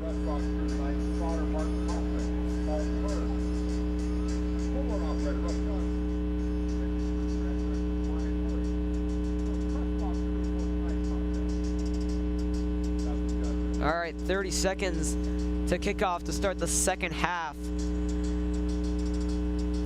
Here, Wesley, we've seen this defense in action for Walton. Who do you think's the standout player so far? Well, I mean, it's got to be the man with the pig. It's got to be MJ Burnett. And it's not just the pig. He's been on a lot of tackles. He's been up. He's been back. He's been everywhere. He is just one of the most talented defensive guys, specifically in the secondary, that we've really had come through this program in the last couple of years. Yeah, I mean, even in the offense, he made that great catch, sideways catch on the offensive side. I mean, can't get better than that.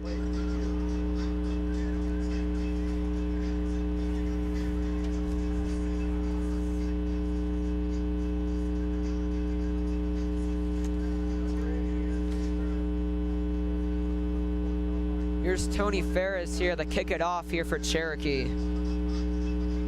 Jordan Peacock is back to receive. You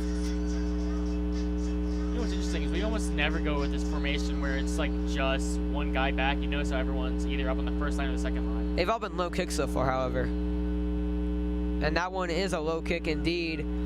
Christian Andrews on the reception. Andrews, he's going to break a tackle. Andrews to the 50. Andrews has speed. Andrews down the sideline. And he is in for the touchdown. Christian Andrews. A 75-yard run down the sideline. What a play, Christian Andrews. I mean, I don't think there's a better way to start the half, Sam. You're going to see on this replay, he fields it at the 25-yard line, and then he just makes a couple men miss, goes right through the hole, and then outruns the kicker, and just gets all the way down the sideline, almost caught by Footy, but he gets just into the blue end zone and touchdown Raiders. Yeah, unbelievable play there from Christian Andrews, making several men miss. And Walton gets a touchdown early in the third quarter. Going to be a big morale booster there. So the refs are talking over something. I don't know if it's the marking of the ball or a flag potentially. You see the Walton offense is on the sideline, getting in the huddle, ready, looking like they might come out. Yeah, it could have been out of bounds there potentially, or just not getting to the end zone. We'll see. It could also be Walton wants to go for a 2-point conversion. You got Kurt Bowles saying it's a touchdown, and they are going to give it to him. Touchdown.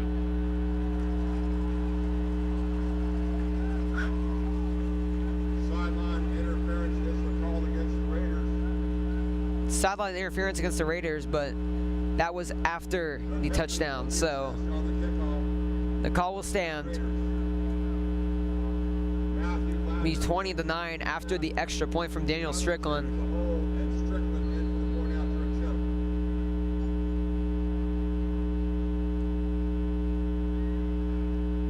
Strickland on the sideline cam. It is good. Walton is up 20-9. And Wesley, what a start to the second half. Christian Andrews going all the way. Just incredible to see. I mean, I know, Sam, you're talking at halftime specifically about the special teams unit. I know you probably were referring more to the kicking team, but you just want to talk about special teams in whole. You cannot get off to a better start than that. Christian Andrews has been so lethal this season at returning kickoffs. I don't believe he's returned one to the crib, but he got one there, and he put that baby to sleep. Yeah, he had some runs against Wheeler, some kickoff returns, some pretty nice, but that was his first touchdown on the special teams. And Daniel Strickland will kick it off here.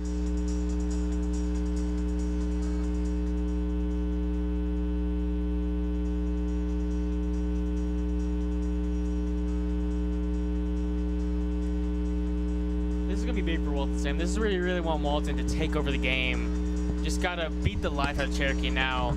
Because right now, Cherokee has hope. And we can't let them have hope. We need to turn up the gas, push the pedal to the metal, do whatever we can to just take over this ball game. Yeah, number 3, Brandon Hamilton back to receive for Cherokee.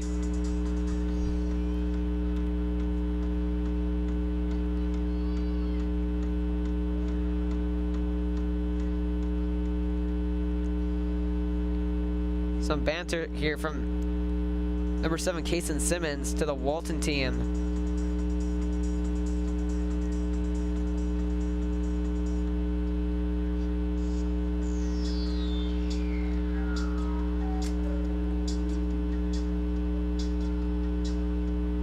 Oh man, they're gonna push it back even further, I think. Not sure what the penalty was there, but So they marked at the 40, which is weird, and now they're gonna move it back. I think they might have moved it to the wrong side. yeah, That is a 15-yard penalty assessed against the Raiders. Nope. So I have no idea what's going on. He's moving the ball back all the way to like the 10. Oh my gosh, that's at the 12. what is going What a on here? kickoff. Okay, I've never said this before. The 13 officially. Even the PA announcer was shocked at that one. So- Kicking off from the 13-yard line. You rarely see that. So I think what happened was they had the penalty from the kickoff return on the sideline infringement, but then I think they had another penalty, which will add on to that. And so now we're going to kick off from the 13. Yeah, a little bit of confusion there. Here's Daniel Strickland to kick it off. Brandon Hamilton back out to receive. He's at the 35. Daniel Strickland kicking off for the Raiders from the 13-yard line.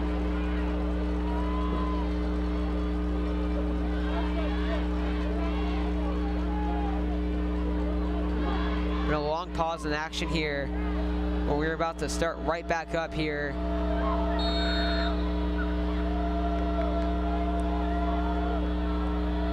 And that's a long kick from Strickland, a very nice kick. And the bounce is even better, but it'll be returned. Brandon Hamilton, he's gonna go down the sideline.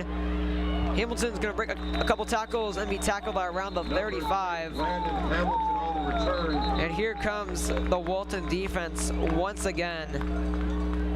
The stop is made by number 6. Leslie, what do you think you want to see from this Walton defense? Especially Mario Dixon, who's still recovering from those 2 PIs. Had pretty nice recovery. What do you want to see him do? I mean, I just want to see him play some great coverage, whether that be man or zone. I do think that there was a flag on that, so they're not going to get as good information.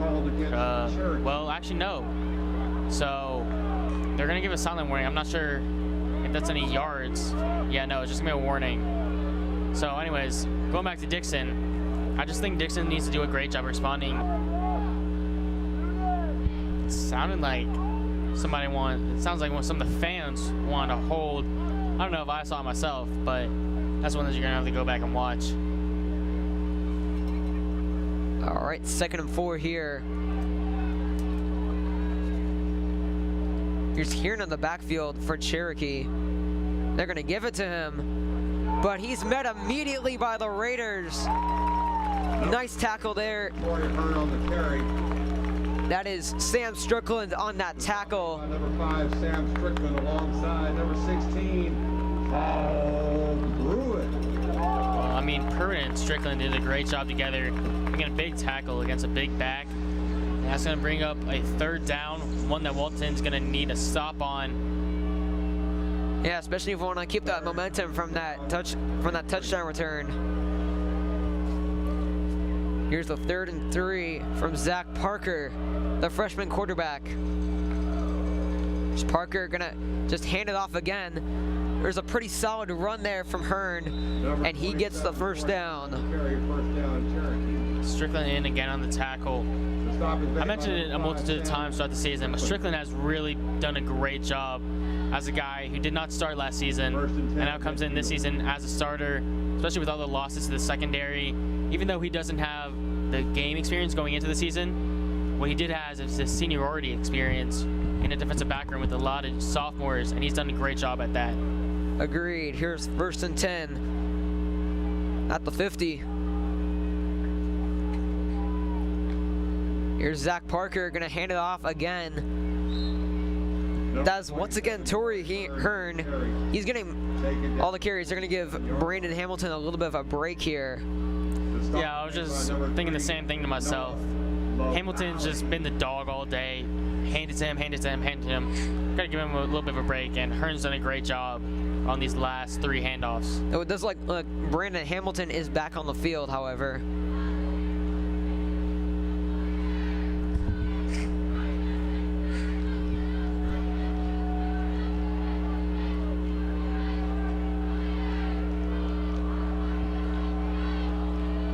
Here's 2nd and 7 here. It's Parker dropping back. He's gonna throw it. It is caught that is caught to his tight end. Number 87, Luke Nolan. He's been pretty active so far this game. I believe that's his 3rd catch of the game. Man, that was actually a very interesting throw. It was a little bit of a lofted ball. I was wondering if we'd have Tate Adams go over and maybe make a play on it, maybe get a pick. But no, it was a great pass, and it eventually was completed to Nolan for allegedly his third catch of the game. Yeah, here's another 3rd and 3 here for Cherokee. Trying to move the sticks once again.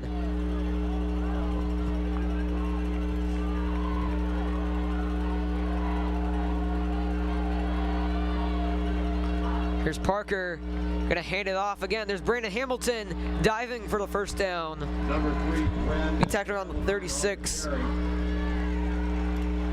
That was a good job from Hamilton on just a halfback draw. Just picking up the first down and giving a new set of chains.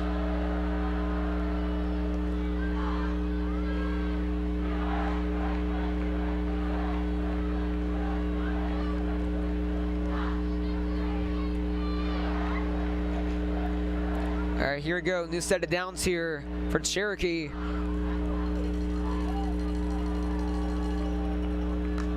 There's Parker, gonna drop back. He's looking long. The throw, it is caught. What a catch.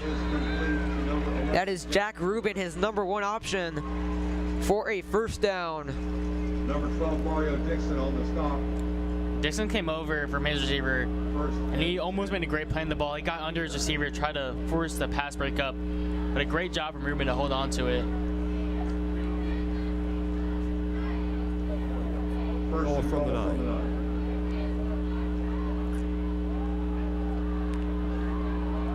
All right, first and goal here for Cherokee inside the red zone. Here's Parker. He's gonna hand it off. He slips a little bit. The run goes nowhere. Number 27, Torrey Hearn on the carry. Torrey Hurd once again getting another carry here for Cherokee. The stop is made by number That was 88. a tackle made by Christian Beard, a sophomore who, like Christian Levet, who is out tonight, has been a key addition to this linebacker/defensive line group, where Beard has been a premier factor on that Raider defensive line. Yeah, especially just pressuring the quarterback. He's been incredible. Been a big help to this defensive line. Now here's a 2nd and goal for Parker. Parker gonna hand it off again. Brandon Hamilton to the outside. Gonna be tackled at around the 7 for about a 2-yard gain there. The stop is made by That's number 3rd and goal. Hall Pruitt. Nice tackle there from Hall Pruitt. Yeah, that was obviously Hall Pruitt on the outside. He did a great job of getting the shoelaces, as they say, and tripping him up. Here we go, 6 minutes left. We're halfway through the 3rd quarter.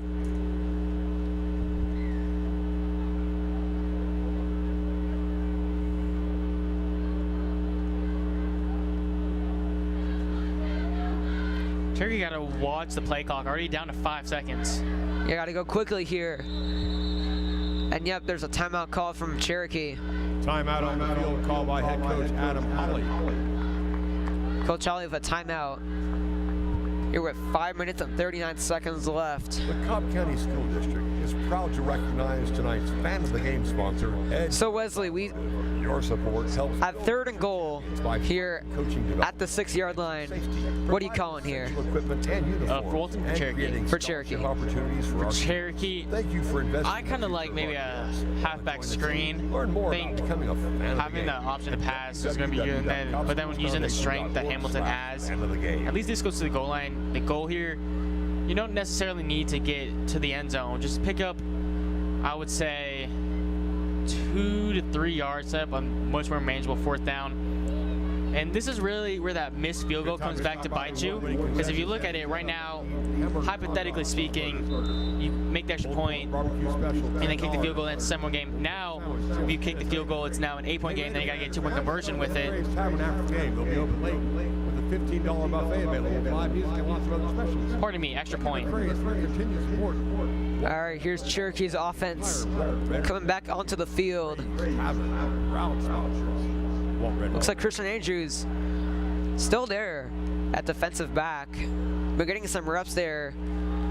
Thanks to Achilles Brown still having a cast on, getting limiting playing time. Here's Zach Parker. There's a double screen, and the throw It is incomplete. The pass That looked like a Philly special there. is incomplete. They tried. You could tell they kind of wanted Zach Parker.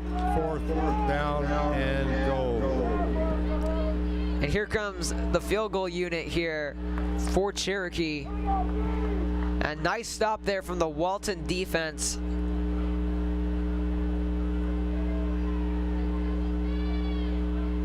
Number 98, Justin Fletcher. Looking to be about a 27-yarder. 3-yard field goal. Number 12, Sawyer Ray into the hole. Kick goes up. It is blocked. What a play.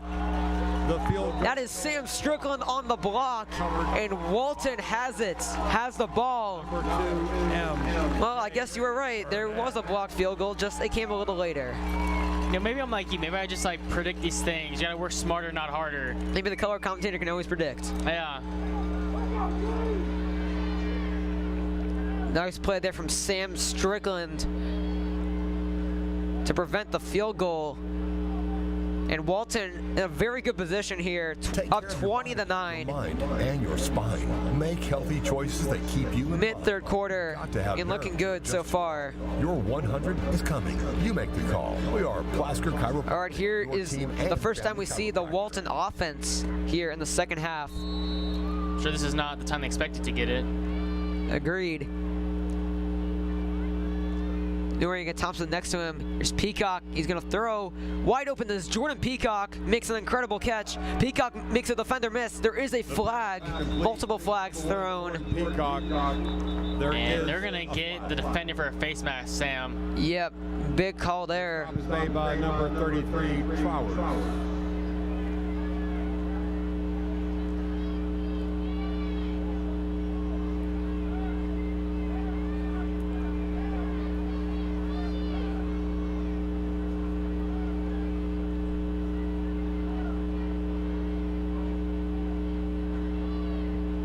Yep, you're right about that. Face mask on the defense. Is the call assessed against? That's an extra 15 yards for Walton. That is a 15-yard penalty. Gives a much better field position here.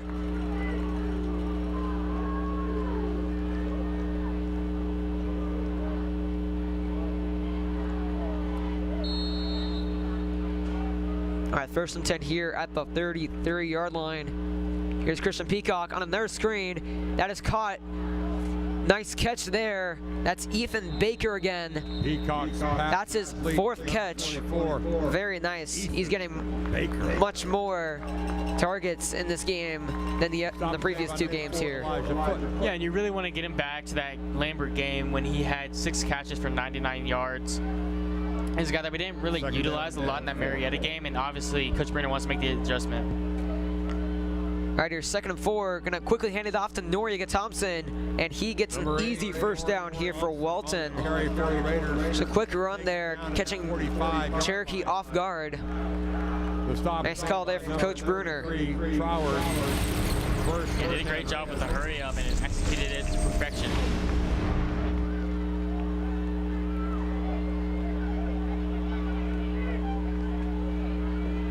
Here we go, 1st and 10 here. Peacock.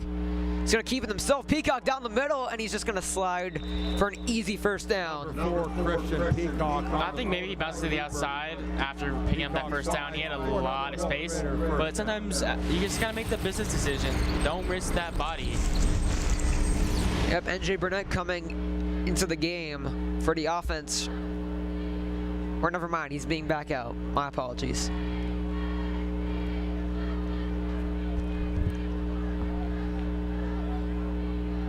Here's Peacock.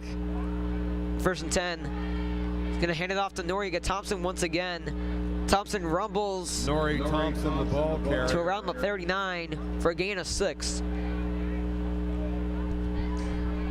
The stop is made by number 50. Now we're gonna get Ethan Baker in Barnett. for CJ Jordan. This is where, you know, using my Second down and prediction, 5 from the 40. I think I'm gonna go touchdown pass here, deep ball to either Jordan Peacock or Ethan Baker. We'll see if you're right here. 2nd and 5. Here's Peacock. It's going to be a run. It's a low throw. That's his 5th catch of the night. To number 24, Incredible seeing him getting more volume here. Ethan Baker. He's the guy that you highlighted before the game, Sam. You said you wanted him to get more targets, and he has. And we've seen the production from it. Stop was And made by number obviously, it's 24 been one of the biggest benefactors Walton's had tonight. Yeah, Javette Veazey in the backfield here. Cascone in motion. They're going to hand it off to Veazey. Veazey's going to go to the outside, and he got the first down. Javette Veazey on the carry. And a great way for Walton to catch Cherokee off guard. Getting that backup running back. Veazey's a very good player. Murphy, and this is the Just as fast. Raiders. Red zone. Well, a little bit slower than Noriega Thompson, but still. I mean, he's just a great guy, too. Agreed.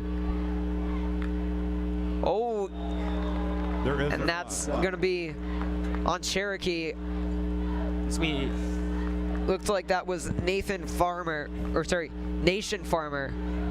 What a name. Nation Farm is on your side. But, well, it's actually on our side of the line of scrimmage, and that's why we're going to get the flag. But that's the 2028 three-star, one of the top offensive linemen on the other side of the ball in the country in his class. first down and 5. All right, 1st and 5 here in the Rohan Law red zone. My apologies. It's Peacock. He's going to hand it off. Noriega Thompson to the outside, and he is in. Touchdown. Walton. That's his second rushing touchdown of the game. What a call. And what a call about you. You said that when he scored his first one, it's going to be the first of many. Numbers. Now here's his second as he bounces to the outside, and he gets absolutely laid out by Turner. He still just gets across the pylon for the tutty. There's an injured man here for Cherokee. Going to be an injury timeout here.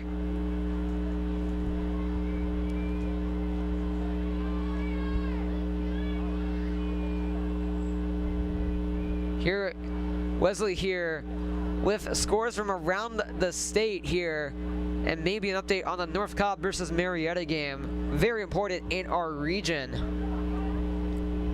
Yes, thank you, Sam. Now, unfortunately, at least for the time being, I don't have an update on that North Cobb Marietta game. However, I do have an update on some of the games throughout some smaller classifications, that being between North Cobb Christian, who's currently being destroyed by Rockmart.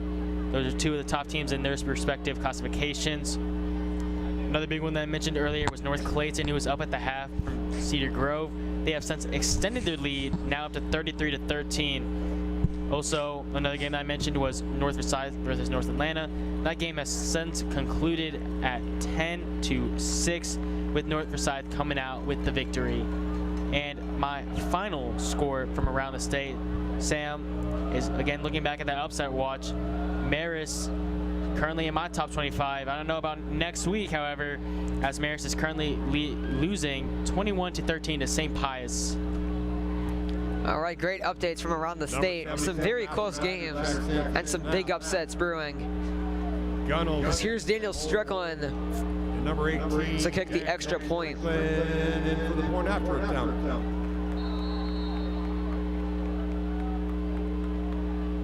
In the sideline cam. And that one is good. Walton is up 27-9. 2 minutes and 15 seconds left in the third quarter if you're just joining us. 2:15 remaining in the third. And Wesley, what are some key takeaways, especially from Christian Peacock and how he handled that drive? Well, I think that Christian Peacock did a great job. He handled it well. He went down. He made the passes when he needed to. And he really just played a great role. He did it with his arm. He did it with his legs. And he really just did a great job at protecting this lead and obviously not forcing anything that was, be too stupid. And he's holding on to that. And speaking of protection, if you want to stay protected, make sure to check out Rohan Law. Rohan Law is your best friend on your worst day. And also to note, that was an 87-yard touchdown drive. That's incredible. This Walton offense has been incredible this year. It's like kept us into these games. Here's Daniel Strickland to kick it off. Number 3, Brandon Hamilton.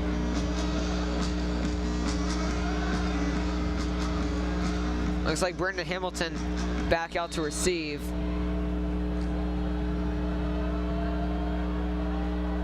And And there, yet another low kick for Daniel Strickland. It's going to be returned here. It's a big run from Cherokee, escaping Hawking and getting to the 48. Turner on the return for Cherokee. And Brendan Hamilton with some authority. He absolutely threw a Walton Raider to the ground. Side number 18. Yeah, you're right about that. That was a nasty play there. Here comes the Cherokee offense here, trying to get him back in this game.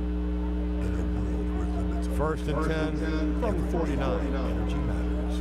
Down over 2 scores. Prime IV. Gonna have to get a touchdown here, Wesley. And performance. I mean, they have to now, down 27-9. Full 3 scores behind.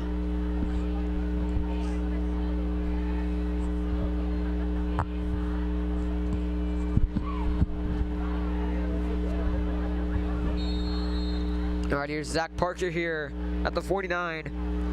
He's gonna he's gonna look long. Is a little bit high for his tight end, Luke Nolan. He's been getting a lot of targets so far. I believe that's got to be at least his 4th target so far. And as you mentioned, that one is a little bit too high. That's Christian Andrews in coverage, a guy that has done a really solid job since the first quarter of really just owning that defensive back position. And if we can get more of that throughout the rest of the season, we can potentially make a run throughout playoffs. Yeah, it won't be a home game, but we still have a chance making some noise in the playoffs. There's Parker.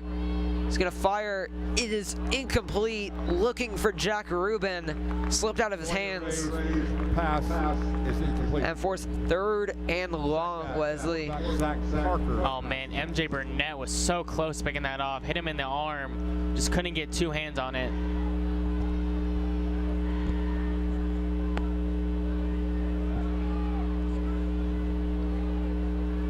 You're stuck at the 49. Gonna need a long play if they wish to stay within this game. Third down and 10. Here's 3rd and 10 here on the sideline cam. Here's Parker. He's gonna run to the outside, and there's a sack. Number 13, Zach Parker. And that is Hall Pruitt Taken down. on the sack. That is the first official sack of this game for Walton. So look at that replay. They're trying to get to the outside, but nice tackle from Hall Pruitt.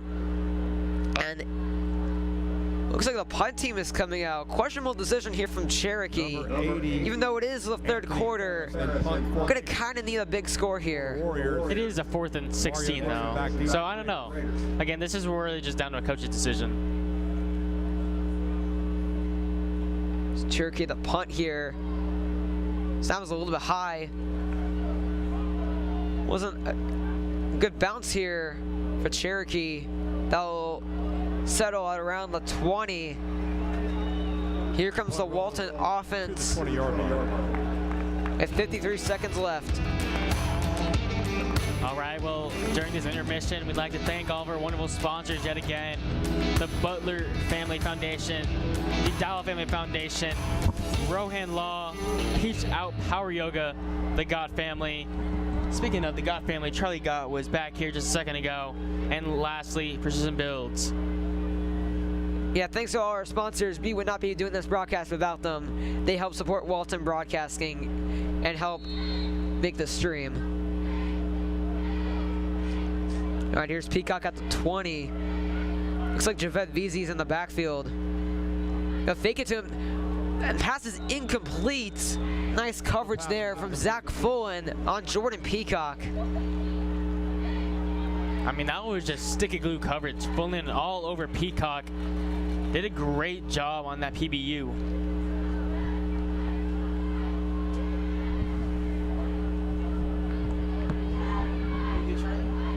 All right, here's 2nd and 10 here.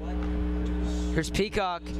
He's gonna drop back. Peacock just gonna look to pass it. Norrigan Thompson. I think he lost the football there for a little bit, but it goes out of bounds. Drop made by number 54, Trenton Barnett. Have to be North Paulding, and North Paulding needs to beat Marietta third down. All right, here's 3rd and 9 here for Walton. We essentially have to be when this game we have to beat them. Or they might just wait here to the end of the 3rd quarter, and it looks like that's what they're gonna do. And that will end our 3rd quarter, Wesley. Walton's up 27-9 after being Third quarter. at the quarter, I believe, up Walton 27. 13-9 at halftime. Big 3rd quarter comeback for Walton to extend the lead. Now, Wesley, how do you think the Walton offense reacted after that halftime and just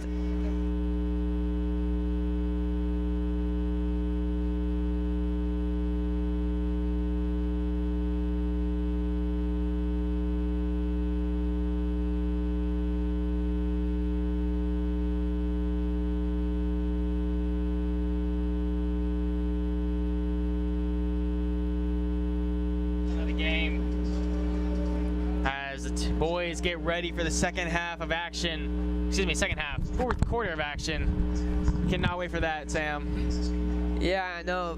This has been a much different game from the others we've broadcasted. Been a blowout so far, and Walton looking to get their 4th win of the season, and a pretty important one. They win this, they most likely clinch a spot in the playoffs.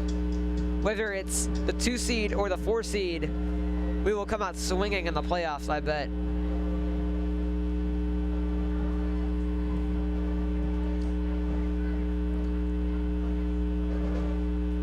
All right, 3rd and 9 here. What do you think Coach Bruner calls in this situation? I think it's gonna be a pass here. I think you gotta have some crossers, and I think he's gonna hit Jordan Peacock. All right, we'll see if you're right here. Javette Veazey's in the backfield. There's Peacock. Drop back. It's looking for MJ Burnett. He caught it, and he powers his way for the 1st down. What a catch, Wesley. Yeah, MJ, he's done a great job tonight. That's his 3rd catch, and that one, obviously he had the big one in the first half, but if you want to talk like pure muscle, Burnett making that catch and then carrying the defender on his back to gain those couple extra yards. Yeah, it's been MJ Burnett and Ethan Baker stepping up big here for this Walton receiving core. Here we are at the 35.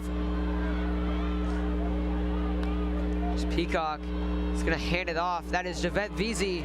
Gonna go to the outside. Veazey making big tackles and gets to the 45 for a 1st down. Number 22, Christian Govea, the ball carrier. Christian Govea, my apologies. Take it down. Yeah, I mean, he's a young star, and really, after this season when both BC and Thompson graduate, him and Watson are next up in line to continue this Walton. At this point, it seems like a tradition of just having these great running back duos come through the program. Yeah, agreed. Here's 1st and 10 here for Walton at the 45. There's Peacock. Gonna look at that screen for Jordan Peacock. Solid block from McCraney. And Peacock is pushed out of bounds at around the 37 for an 8-yard gain. It looks like Javette Veazey's coming back in for Govea. CJ Jordan's back to the sideline. And Wesley, CJ Jordan hasn't been much of a factor this game at all. Well, I mean, for me, it all comes down to like what you view as a factor. He hasn't caught a pass yet, but what he has done is he's been a big factor in the run game when it comes to blocking. It's Peacock dropping back. He's looking for Max McCraney. What a catch! McCraney escapes the tackle. McCraney still going. And he gets to around the 13-yard line in the Rohan Law red zone. I mean, that was just a great run after catching McCraney. You see it here on the beautiful sideline cam. He catches it and then makes a man miss, jukes him out of his shoes, and then is outrunning, at that point, half of the Cherokee defense. All right, here's Christian Peacock. He's going to just hand it off to Veazey. Veazey's going to power. Let's wait for a 3-yard gain. Veazey on the carry. Walton in a really good position here. In a perfect position to just chew the clock. Make sure Cherokee has no chance of coming back. Just with these Nice runs. Govea is in the backfield here. I mean, you said that perfectly. Just at this point, just pound the ground away, shoot as much clock as possible. All right, here's Peacock. He's gonna do that. Govea down the middle, and they will give him the first down. It looks like Carrier. Be a first and goal. The stop is made by First and goal number here. 25 Des Murphy. First and goal Raiders.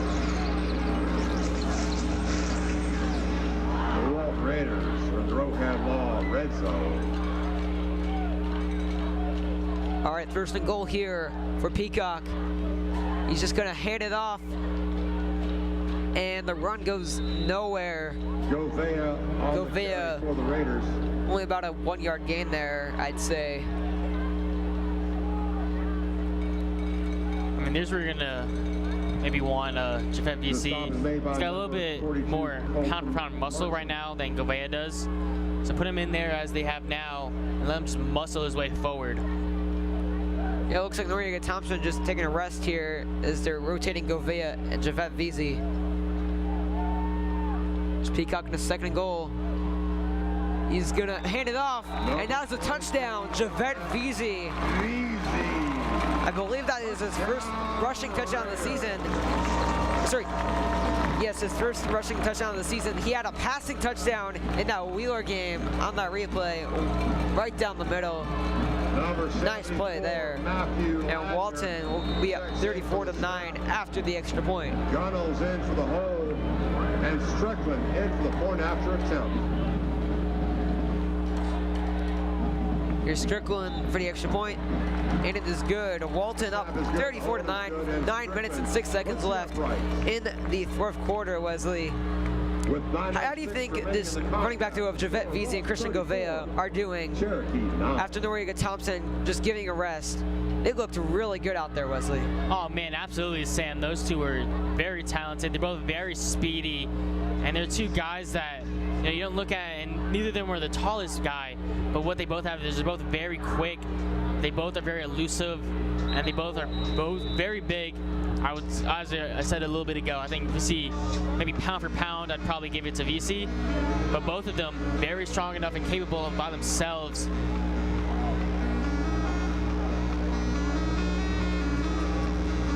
Number 83. It looks like new kicker here. It's Matthew Manning here to kick it off for Walton.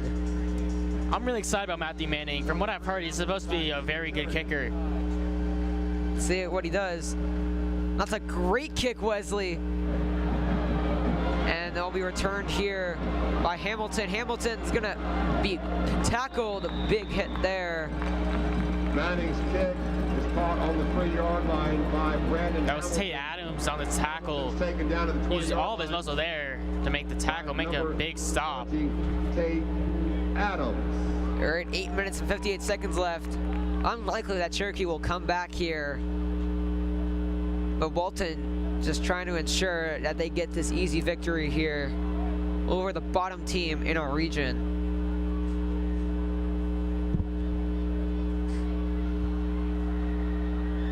First and 10, Cherokee. From the Oh my goodness, got a highlight. DC Burner on the sideline just made a one-handed catch while turning around doing a 360.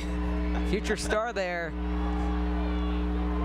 And there's a run here from Parker.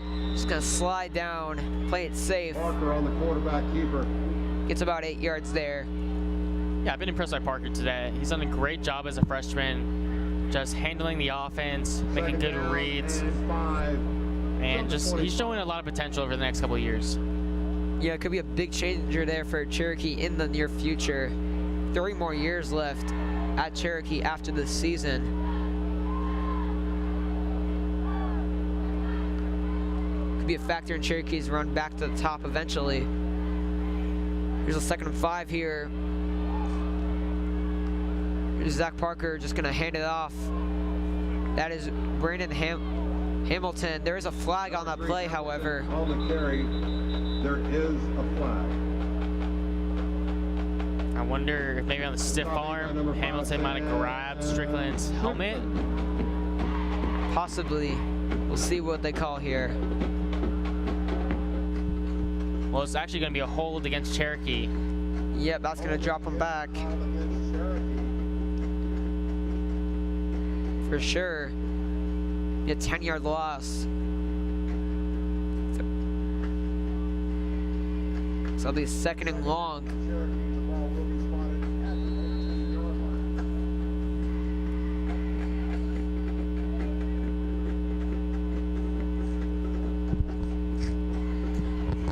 Walton's defense has done a great job today, particularly in the second half. Haven't given up any points yet. And as I say that, they're about to give up a 85-yard touchdown, but sorry about that. You jinxed it. Too late. Man. Here's Parker. Gonna throw it. It is incomplete. Hall Pruitt nearly intercepting it. Pass is broken up. Nice pass breakup though from Hall Pruitt. That's the second one that's really gotten away from him. That was in his hands. Just couldn't hold on to that one. That one, a little bit less so, more of his arm, but he extended his arm and tried to grab it with one hand. Unfortunately, could not do so. All right, 3rd and long here for Zach Parker. Just trying to pad the stats, you know?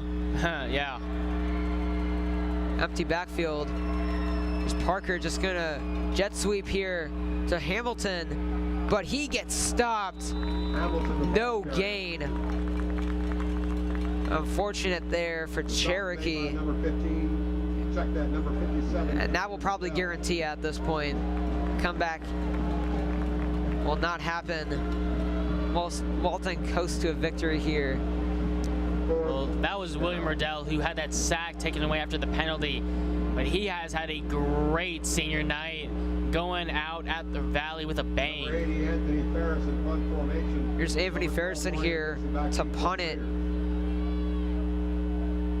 It's like Mario Dixon back to receive.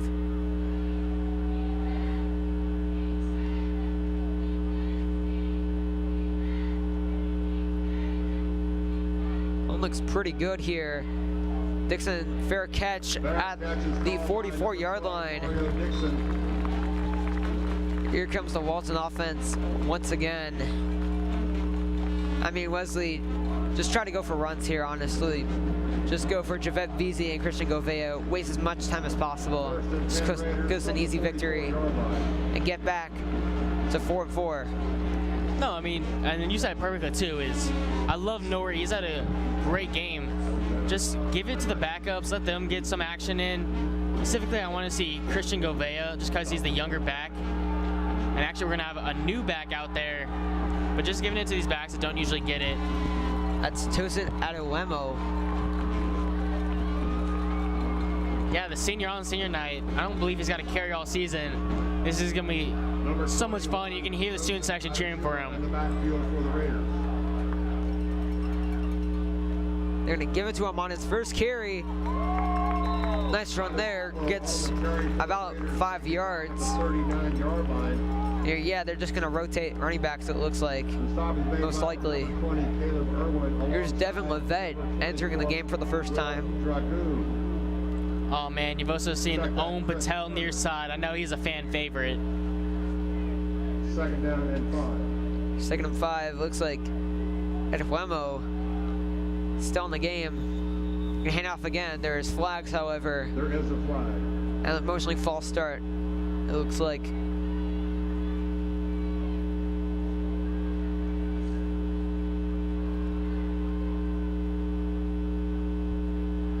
Yep, false start on the Raiders. That'll drop them back about 5 yards to about the line of scrimmage. I gotta admit, I'm not a senior, so I don't know much about Om Patel.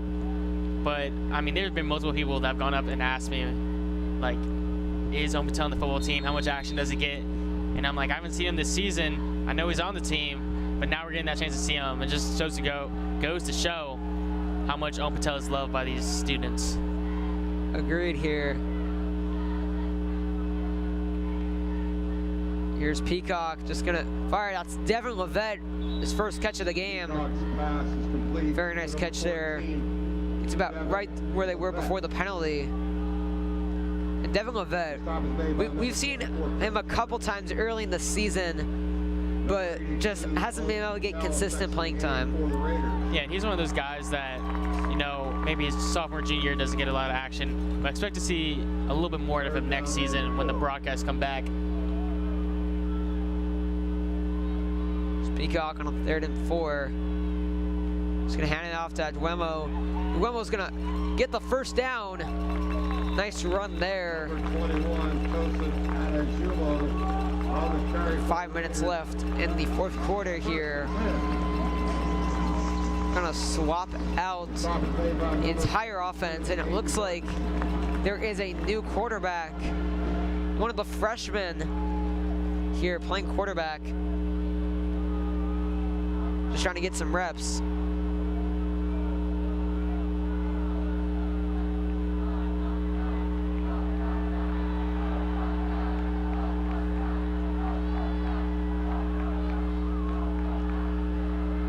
Just gonna, looks like it's gonna hand off. That's Gabriel Watson there with his first carry of the game. Number 32, Gabe Watson. Here, Watson, we saw early in the season getting some big carries, looking like the running back too, but unfortunately just hasn't been able to get time, and it looks like there's a fan favorite coming onto the field. Number 68, Sam Marati. He's a huge fan favorite here at Walton, and the crowd's cheering for him. Number 36, Jack Smith in the game for the Raiders. So Jack Smith in here for Walton.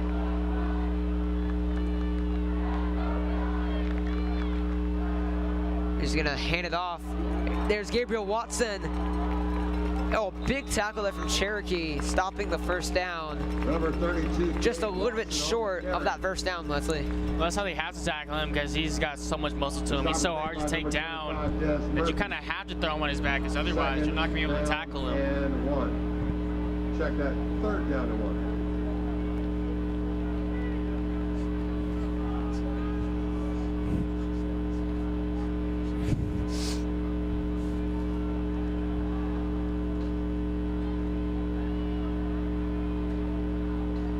Here, man in motion. Another handoff to Gabriel Watson, and he powers his way for a first down. 32, Gabe Watson on the carry. 1st and 10 Raiders. And coming back into the game is Tosin Awemo.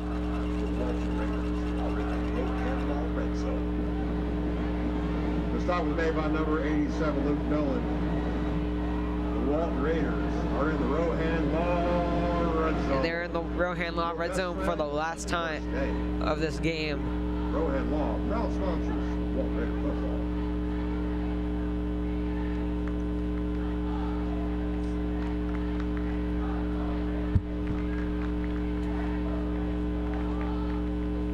Here's another handoff at Wemo. It's about a yard. On the carry for the Raiders. Head coach Adam Holly calls timeout. And a timeout called by Cherokee with 2 minutes and 30 seconds left in the 4th quarter. Here been a pretty, not as exciting as a game as Marietta, but still pretty exciting senior night for sure. Here, as I'll give you scores from around the state here as we're wrapping up. Paulding County up 34-14 over Osborne in the 4th quarter. McEachern beating Pebblebrook 51-14. Wow, what a blowout. Lambert able to pull away from Alpharetta 27-10. Valdosta leading 34-0 over Richmond Hill. North Cobb up 35-17 over Marietta. That's going to be a big game. And finally, Archer beat Crowtown 42-0. Here, but Collinsville and Mill Creek, that's the game that's pretty close here. 14-7, Mill Creek is up.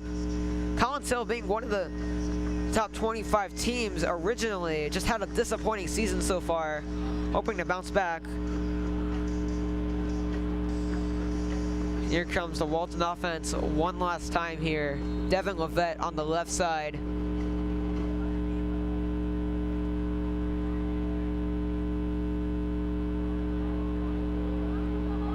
We're gonna hand off. That's Gabriel Watson. It's gonna go to the outside, and it'll be pushed out of bounds. Hands off to number 32, Gabe Watson.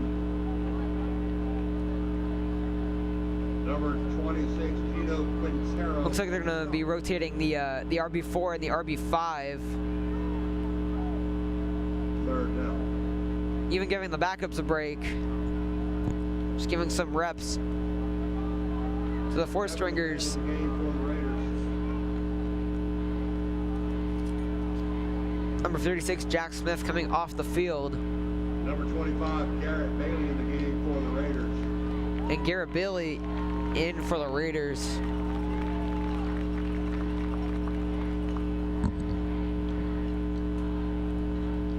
Here's 3rd and 5. Hand it off again. Out of Wemo. It's going to be short of the first down. Number 21, Adajuma. And that will be a 4th and 1.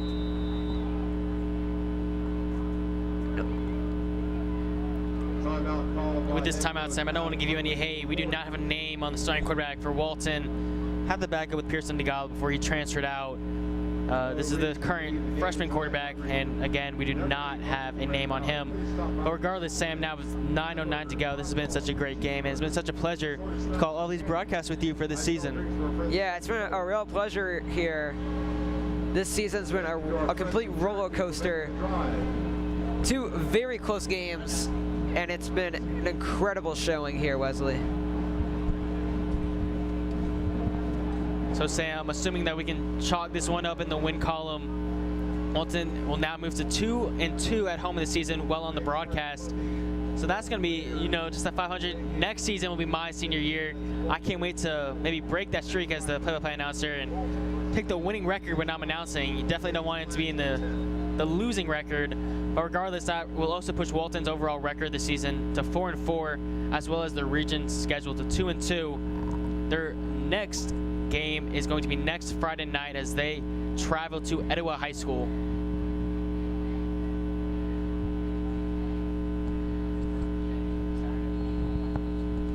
We also have a middle school football game tomorrow if you want to watch.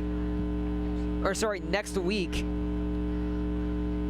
Here's a handoff. That's Gabriel Watson. Number 32. And he is short of the first down and turnover on downs. And Cherokee will get the ball one last time. The Raiders will turn it over. So same as I was mentioning with this being the last broadcast, their next game is going to be an away game against Etowah. And then after that, it's going to be the big one as we take on North Paulding to end out Walton season. And that will be the big one as we look to potentially, if they can beat Marietta, we beat them, there's going to be a bunch of tiebreakers. There's still a slight chance that we can host a playoff game. Yeah, that North Paulding Marietta game is actually next week. So that's going to be a game to watch. And Walton going to have to beat North Paulding if they want any chance of getting a solid 2 or 3 seed.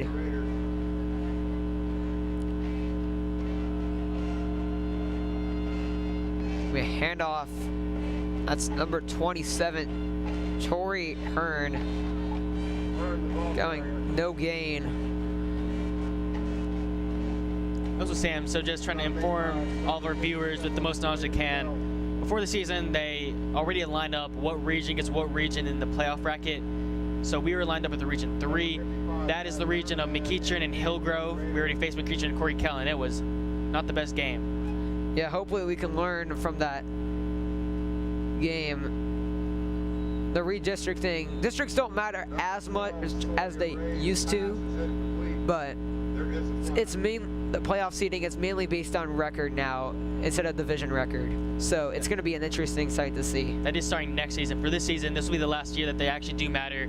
As I was trying to say, it wasn't our best game against McEachern, but I know we're learning from that. And what I really wanted to highlight was next week, McEachern plays Hillgrove, and that will likely be their region championship. And barring our tiebreakers, our wins, we'll likely face either Hillgrove or McEachern, depending not just where they finish, but where we finish as well.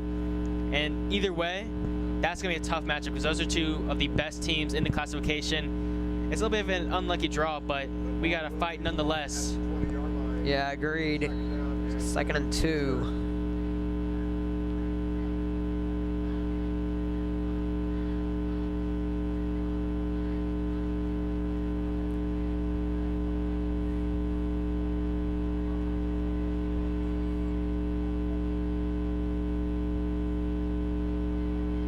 in a motion. Here's a long throw, and it is nearly intercepted there. Great contest Sawyer Ray's pass is in there for Walton.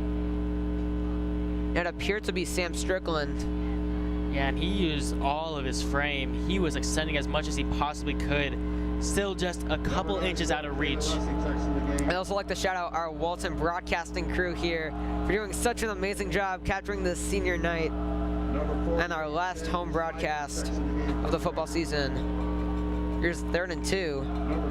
Here's a handoff. It's a pretty solid run here for Hearn, and that's their first down. The ball carrier. They're going quickly here. Sam Strickland. Just trying to pad the stats. You gotta. Here's another run to Hearn. He slips, but there is a flag on the play. Hearn, the ball carrier. Also, shout out to our sideline crew, capturing amazing pictures from the game. You can see all of their pictures on Instagram. Stop is made by number They do an incredible job. Yes, sir, Sam. And obviously, those can also be viewed on the Walton Sports Media Weebly that is run by our wonderful head of communications, David Perez. Yeah, penalties was on Joe King Koger. And the senior.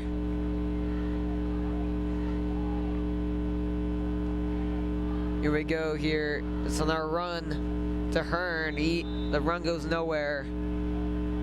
Under a minute left. Corey Hearn on the carry for Cherokee. Just trying to end this game quickly. I want to go home, Wesley. You know, I think I was kind of spoiled my freshman year. That was the year we went to state.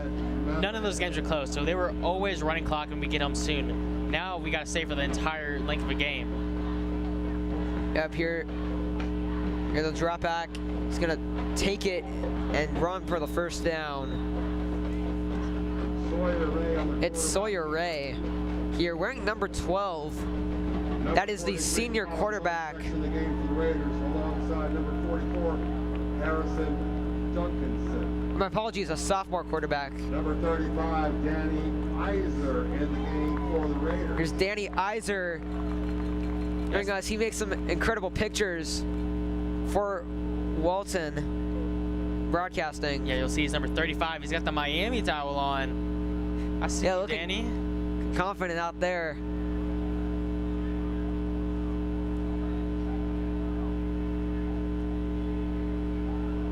Here's Sawyer Ray. Gonna fire. It is caught. That's a solid gain for number 85. To number 85, Ian Klabar.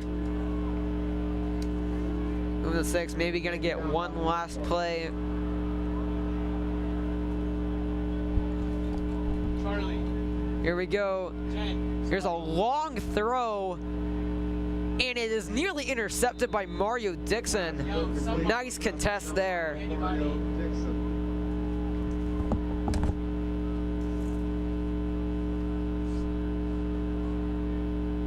Here, Danny Iser's still in the game for Walton. 10 seconds left in the 4th, and it looks like Rocky Burns will enter the game at linebacker. Rocky Burns in the game for the Raiders alongside number 41, Austin Henninger. Here's Sawyer Ray. And he gives the stats better. He's going to escape the pocket. What a throw. It is nearly intercepted. It is bobbled by MJ Burnett. Trying to get one last interception, and this game is over. Walton wins 34-9. On behalf of head coach, Getting 2-2 at Raider Valley and 4-4 on the season. Here, I will hand it over to Lorelei Gunnels and Wesley Powell for their post-game show. And thank you, Sam. It has been such a pleasure this season covering the games. And for one last time, here's Lorelei Gunnels. Lorelei, let's go ahead and talk about that. That was an exciting second half. What did you take away from it? Man, I just love the aggressiveness on defense, especially I know during halftime I talked about how we needed some more explosive plays from our defense, and they really showed up and showed out with that block kick and just a bunch of stops, especially in the red zone. They looked really, really good. Yeah, I mean, we obviously had such a great team out there tonight, and it was on full display. Who are some of the guys that you really want to highlight? Obviously MJ Burnett with his interception and nearly his second interception of the night just a few minutes ago. I really like Jafet Vassi getting in on the action with his own touchdown. I thought everybody did really, really great, especially our seniors, just really showing up for their last game on their fields. Yeah, and we see those seniors storming the field right now. Well, one last question for you, Lorelei, before we go ahead and end for one last time is, and this is going to be a tough one, what has been your favorite memory from this season? Gosh, I think last year maybe my brother's really, really long kick. I think it was like 56 yards. It was, I think, his career longest. I think that was pretty cool to see and just be in the booth to see it. You have a moment from the broadcast? Favorite moment from the broadcast? Probably the first time I got to like get on the air and talk. I thought that was really, really fun. It's just cool being part of this experience and being with people who really know what they're doing and really want to do it well. That's the best part. All right, well, thank you, Lorelei. It has been Weston Powell, Lorelei Gunnels, Sam Visconti, and our entire Walton High School broadcasting crew. We thank y'all for tuning in this season. Enjoy yourselves and have a great weekend.